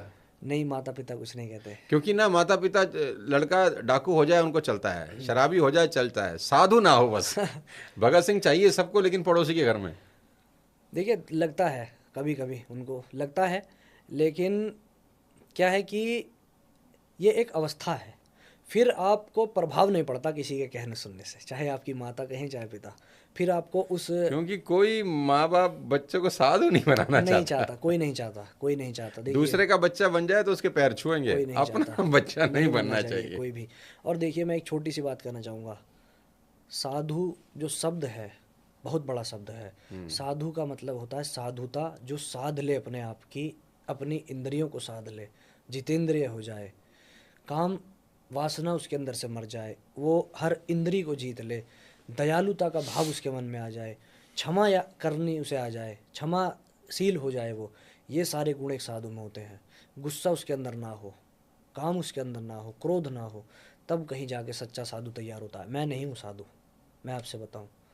जिस दिन मेरी वो अवस्था होगी, मुझे कोई परिचय देने की व्यवस्था ही नहीं होगी, ना किसी को। ये तो कितनी अच्छी बात है कि आप एटलीस्ट एक्सेप्ट तो कर रहे हो। वो भगवान मेरे उस भाव को जानता है कि आने वाले समय में मेरी व्यवस्था क्या होगी क्या नहीं, और कोई नहीं जानता, मैं भी नहीं जानता। तो इसलिए मैं ये नहीं कहूँगा कि मैं कोई बहुत बड़ा साधु हूँ भैया। नहीं, आप एक्सेप्ट कर रहे हैं, यही बहुत बड़ी बात है। लोग तो मानते ही नहीं ना। नहीं नहीं नहीं नहीं। देखिए क्या है कि साधु, मैं अगर आज मैं आपसे कहूँ कि मैं भगवा पहन के एक मठ में बैठ जाऊँ, है ना, और सब काम धंधा करना बंद कर दूँ, आराम से बैठ के मंदिर में चढ़ावा आ रहा है उसको मैं खाऊँ आराम से, है, अपने जीवन को जीता रहूँ, मुझे कोई मतलब नहीं किसी से। लेकिन मेरे अंदर से क्या इस जीवन को जीने की लालसा चली जाएगी? हो सकता है वर्तमान समय से भी और बढ़ जाए, मेरी भूख और बढ़ जाए पैसे की। आज तो मैं भगवान का ध्यान कर रहा हूँ, कल को मैं इसी में आराम से सो रहा हूँ, मुझे कोई मतलब ही नहीं है, मंदिर का बिल तो आता नहीं, मैं मस्त सो रहा हूँ, मेरे ऊपर कोई जिम्मेदारी नहीं है। तो क्या उस समय में मैं भगवान का ध्यान कर सकता हूँ? कोई नहीं करता, मैंने नहीं देखा किसी को करते हुए। भगवान का ध्यान भी इंसान मुफलसी में करता है। हाँ। क्योंकि जब किसी को पता हो कि आज मेरे को भगवान से कुछ चाहिए, तो वो बेशक चाहे स्वार्थवश जाए, लेकिन वो भगवान के पास जाता जरूर है। और भगवान ये नहीं देखते फिर ये स्वार्थ के लिए आया है, वो तो कह रहे हैं आ गया तो चलो ठीक है, बहुत है, आया ये ना, बहुत है, इतना ही बहुत है, इतना ही बहुत, इतना ही बहुत है। मन वो में तो छोटे से ही प्रसन्न हो जाते हैं। भगवान के पूजन का मन में एक व्यक्ति अगर संकल्प भी ले लेता है वो उसमें खुश है, तो भी भगवान प्रसन्न हो जाते हैं कि चल ठीक है कुछ तो। ऐसा विद्वान पुरुषों का मत है। यूथ जो है वो अध्यात्म के मार्ग में क्यों जा रहा है? क्या पैसे के कारण जा रहा है या वाकई में भक्ति जाग पड़ी है? तो आपके चैनल जो इंस्टाग्राम पे हैं और जो यूट्यूब पे हैं, मैं उसका लिंक भी आप अगर इजाज़त दें जी, तो अपने चैनल पे दे दूं, सो दैट आज का यूथ अगर आपको देख सके, सीख सके कुछ अध्यात्म मार्ग में, तो वो आपसे सीख सके। जी, मेरा सोशल मीडिया पर होने का मेन उद्देश्य ही यूथ के लिए कार्य। तो आप एक बार बता दें अगर कि कौन सा चैनल है। हाँ, अच्छे तरीके से। इंस्टाग्राम पर मेरा जो सोशल मीडिया का नाम है वो शुभम शास्त्री के नाम से ही है, और यूट्यूब पर आप हमें फॉलो कर सकते हैं शिवोहम वाणी के नाम से हमारा चैनल है। बहुत बहुत शुक्रिया, बहुत बहुत शुक्रिया। हर हर महादेव। हर हर महादेव। सच में मुझे बहुत अच्छा लगा आपसे बात करके। बहुत सारी बातों में तो मन अंदर तक चला गया, बिल्कुल भाव विभोर हो गए। शंकर जी की जब बात आपने की तो बड़ा बड़ा आनंद आया। मैं तो मन तो नहीं कर रहा इस पॉडकास्ट को बंद करने का, लेकिन समय की अपनी एक सीमा है जी। बहुत अच्छा लगा, और ईश्वर करे आप खूब आगे बढ़ें इस अध्यात्म के। तरक्की करें आप तो, बहुत और आगे जाएं आप भी, मेरी भी ये अभिलाषा है। बहुत बहुत शुक्रिया, बहुत बहुत शुक्रिया। सो दोस्तों, ये हमारे साथ शुभम शर्मा जी, जो अब शास्त्री जी के रूप में पूरे सोशल मीडिया पे सबको दिखाई देते हैं। आज उनसे बात हुई, चर्चा हुई अध्यात्म की, यूथ इस दिशा में बढ़ रहा है उसकी, और भी बहुत सारी तमाम बातें। उम्मीद करता हूँ आज का ये पॉडकास्ट आपको अच्छा लगा होगा और आप इससे भी कुछ अपने जीवन में बहुत सीखेंगे और इम्प्लीमेंट करेंगे। अगले किसी और शानदार व्यक्ति के साथ जल्द आपसे मुलाकात करता हूँ। तब तक अपने स्वास्थ्य का ध्यान रखिए और भगवान का नाम जपते रहिए। जय हिंद।